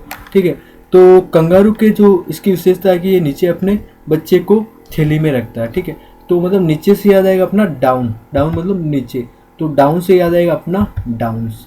ठीक है, सिंपल सी ट्रिक है, बस इसके प्रतीक में इसकी ट्रिक है, ये समझ लो। इस प्रकार से आपको एक साथ दो क्वेश्चन याद हो गए। आपसे पूछ लिया जाए कि ऑस्ट्रेलिया का राष्ट्रीय पशु कौन सा है, फिर प्रतीक कौन सा है, तो इसका आंसर होगा कंगारू। ठीक है, आगे चलते हैं दोस्तों, कैंपास, कैंपास कहाँ पर है, ब्राज़ील में। इसकी मैंने एक मज़ेदार ट्रिक बनाई है जो कि आपको शायद पसंद आ जाए और ना भी आए। ठीक है, पर मैं ये कहूँगा कि आप इसे बोल नहीं पाओ। ठीक है, तो देखते हैं दोस्तों, अगर कोई भी ब्रा वाली लड़की आपके पास आए तो आप क्या करेंगे, काँप जाएंगे। आप तो नहीं काँपेंगे, फिर भी ये बूढ़ा आदमी है जो काँप गया, ठीक है। कुछ ऐसे ही होता है पास आने पर, ठीक है, हर कोई काँप जाता है।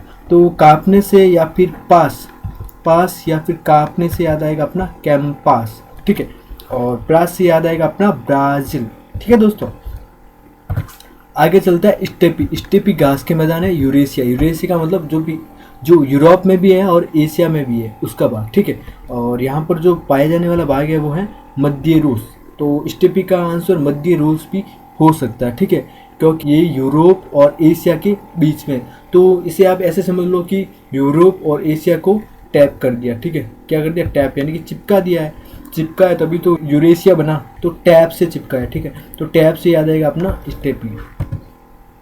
आगे चलते हैं दोस्तों, पंपास घास के मैदान और ग्रीन चाको कहाँ पर है, अर्जेंटीना में, ठीक है। तो इसकी ट्रिक देखो दोस्तों, अर्जेंट में पंप से चक्के में हवा भरी, मतलब कभी भी अर्जेंट में होता है तो हम क्या लाते हैं, पंप लाते हैं और उस चक्के में क्या भरते हैं, हवा भरते हैं। तो पंप से याद आएगा अपना पंपास, अर्जेंट से याद आएगा अपना अर्जेंटीना और चक्के से याद आएगा अपना ग्रीन चाको, ठीक है दोस्तों। बहुत इंपॉर्टेंट है प्रोम्पास और ग्रीन चाको, बहुत बार इसका क्वेश्चन एग्जाम में आ चुका है, तो आप इसे इस ट्रिक के माध्यम से याद कर सकते हैं। आगे चलते हैं दोस्तों, प्रेरी घास के मैदान है उत्तरी अमेरिका में। इसकी ट्रिक देखो दोस्तों, ये परी है, क्या है, परी है ये दोस्तों, जो कि इस पर क्या करती है, धनवर्षा करती है और ये अमीर हो जाता है। मतलब परी उत्तरी और ये अमीर हो गया, ठीक है। परी उत्तरी और अमीर कर गई इसी, ठीक है। तो परी से याद आएगा अपना प्रेरी, उत्तरी से याद आएगा अपना उत्तरी और अमीर से याद आएगा अपना अमेरिका, ठीक है। अब चलते हैं दोस्तों, सवाना घास के मैदान और वेल्ड घास के मैदान। सवाना घास के मैदान है अफ्रीका में और वेल्ड घास के मैदान है साउथ अफ्रीका में। तो इस इमेज को देखो दोस्तों, आपने मूवी सबने देखी होगी 3 इडियट्स, ठीक है। तो सब आना फ्री का है, ठीक है, इसकी ट्रिक है। अब देखो इन तीनों की सोच है कि कहीं पे भी कुछ भी जाओ, जैसे कोई पढ़ना हो तो बस पैसे नहीं लगते, यूनिफॉर्म लगती है, तो खाना हो तो कुछ भी नहीं, मतलब पैसे नहीं लगते, या फिर किसी इन्विटेशन की जरूरत नहीं होती है, ठीक है। तो सब आ सकते हैं क्योंकि फ्री का है, सब आना फ्री का है। तो सब आना से बनेगा अपना सवाना, ठीक है, और फ्रीका से बनेगा अपना अफ्रीका, ठीक है दोस्तों। सिंपल सी ट्रिक है, ठीक है। और ये वाला डायलॉग तो आपने सुना ही होगा 3 इडियट्स का, ऑल इज वेल, तो वेल से बनेगा अपना वेल्ड, ठीक है, वेल से बनेगा अपना वेल्ड। तो इससे आपको आसानी से याद हो जाएगा, बस आपको ये याद रखना है कि साउथ अफ्रीका में, ना कि अफ्रीका में, ठीक है दोस्तों। आगे चलते हैं, सेलवास घास के मैदान है दक्षिणी अमेरिका में। तो दोस्तों इसको देखो, इस इमेज को, ये दुकानदार है जो कि सेलिंग करता है और इससे ही अमीर हो गया। सिंपल सी बात है, कोई भी दुकानदार हो वो पहले बेचता है फिर अमीर हो जाता है। तो सेल की दुकानदार ने और अमीर हो गया, ठीक है। तो सेल से याद आएगा अपना सेलवास, ठीक है। और दुकानदार से आपको सिर्फ एक वर्ड उठाना है, द, इससे आपको याद आ जाएगा कि द से दक्षिणी होगा, यानी कि साउथ, ठीक है दोस्तों। और अमीर से याद आएगा अपना अमेरिका, ठीक है। तो आप इससे कंफ्यूज नहीं होंगे। अगर दोस्तों मेरी वीडियो आपको पसंद आए तो इसे जरूर लाइक करें, शेयर करें, और वीडियो कैसी थी कमेंट बॉक्स में लिखकर जरूर बताएं, और मेरे चैनल को सब्सक्राइब करना ना भूलें दोस्तों। मेरी बाकी की सारी वीडियो आप जरूर देखें, जो कि आपके एग्जाम में बहुत हेल्पफुल होगी दोस्तों। और तब तक के लिए धन्यवाद दोस्तों, जय हिंद।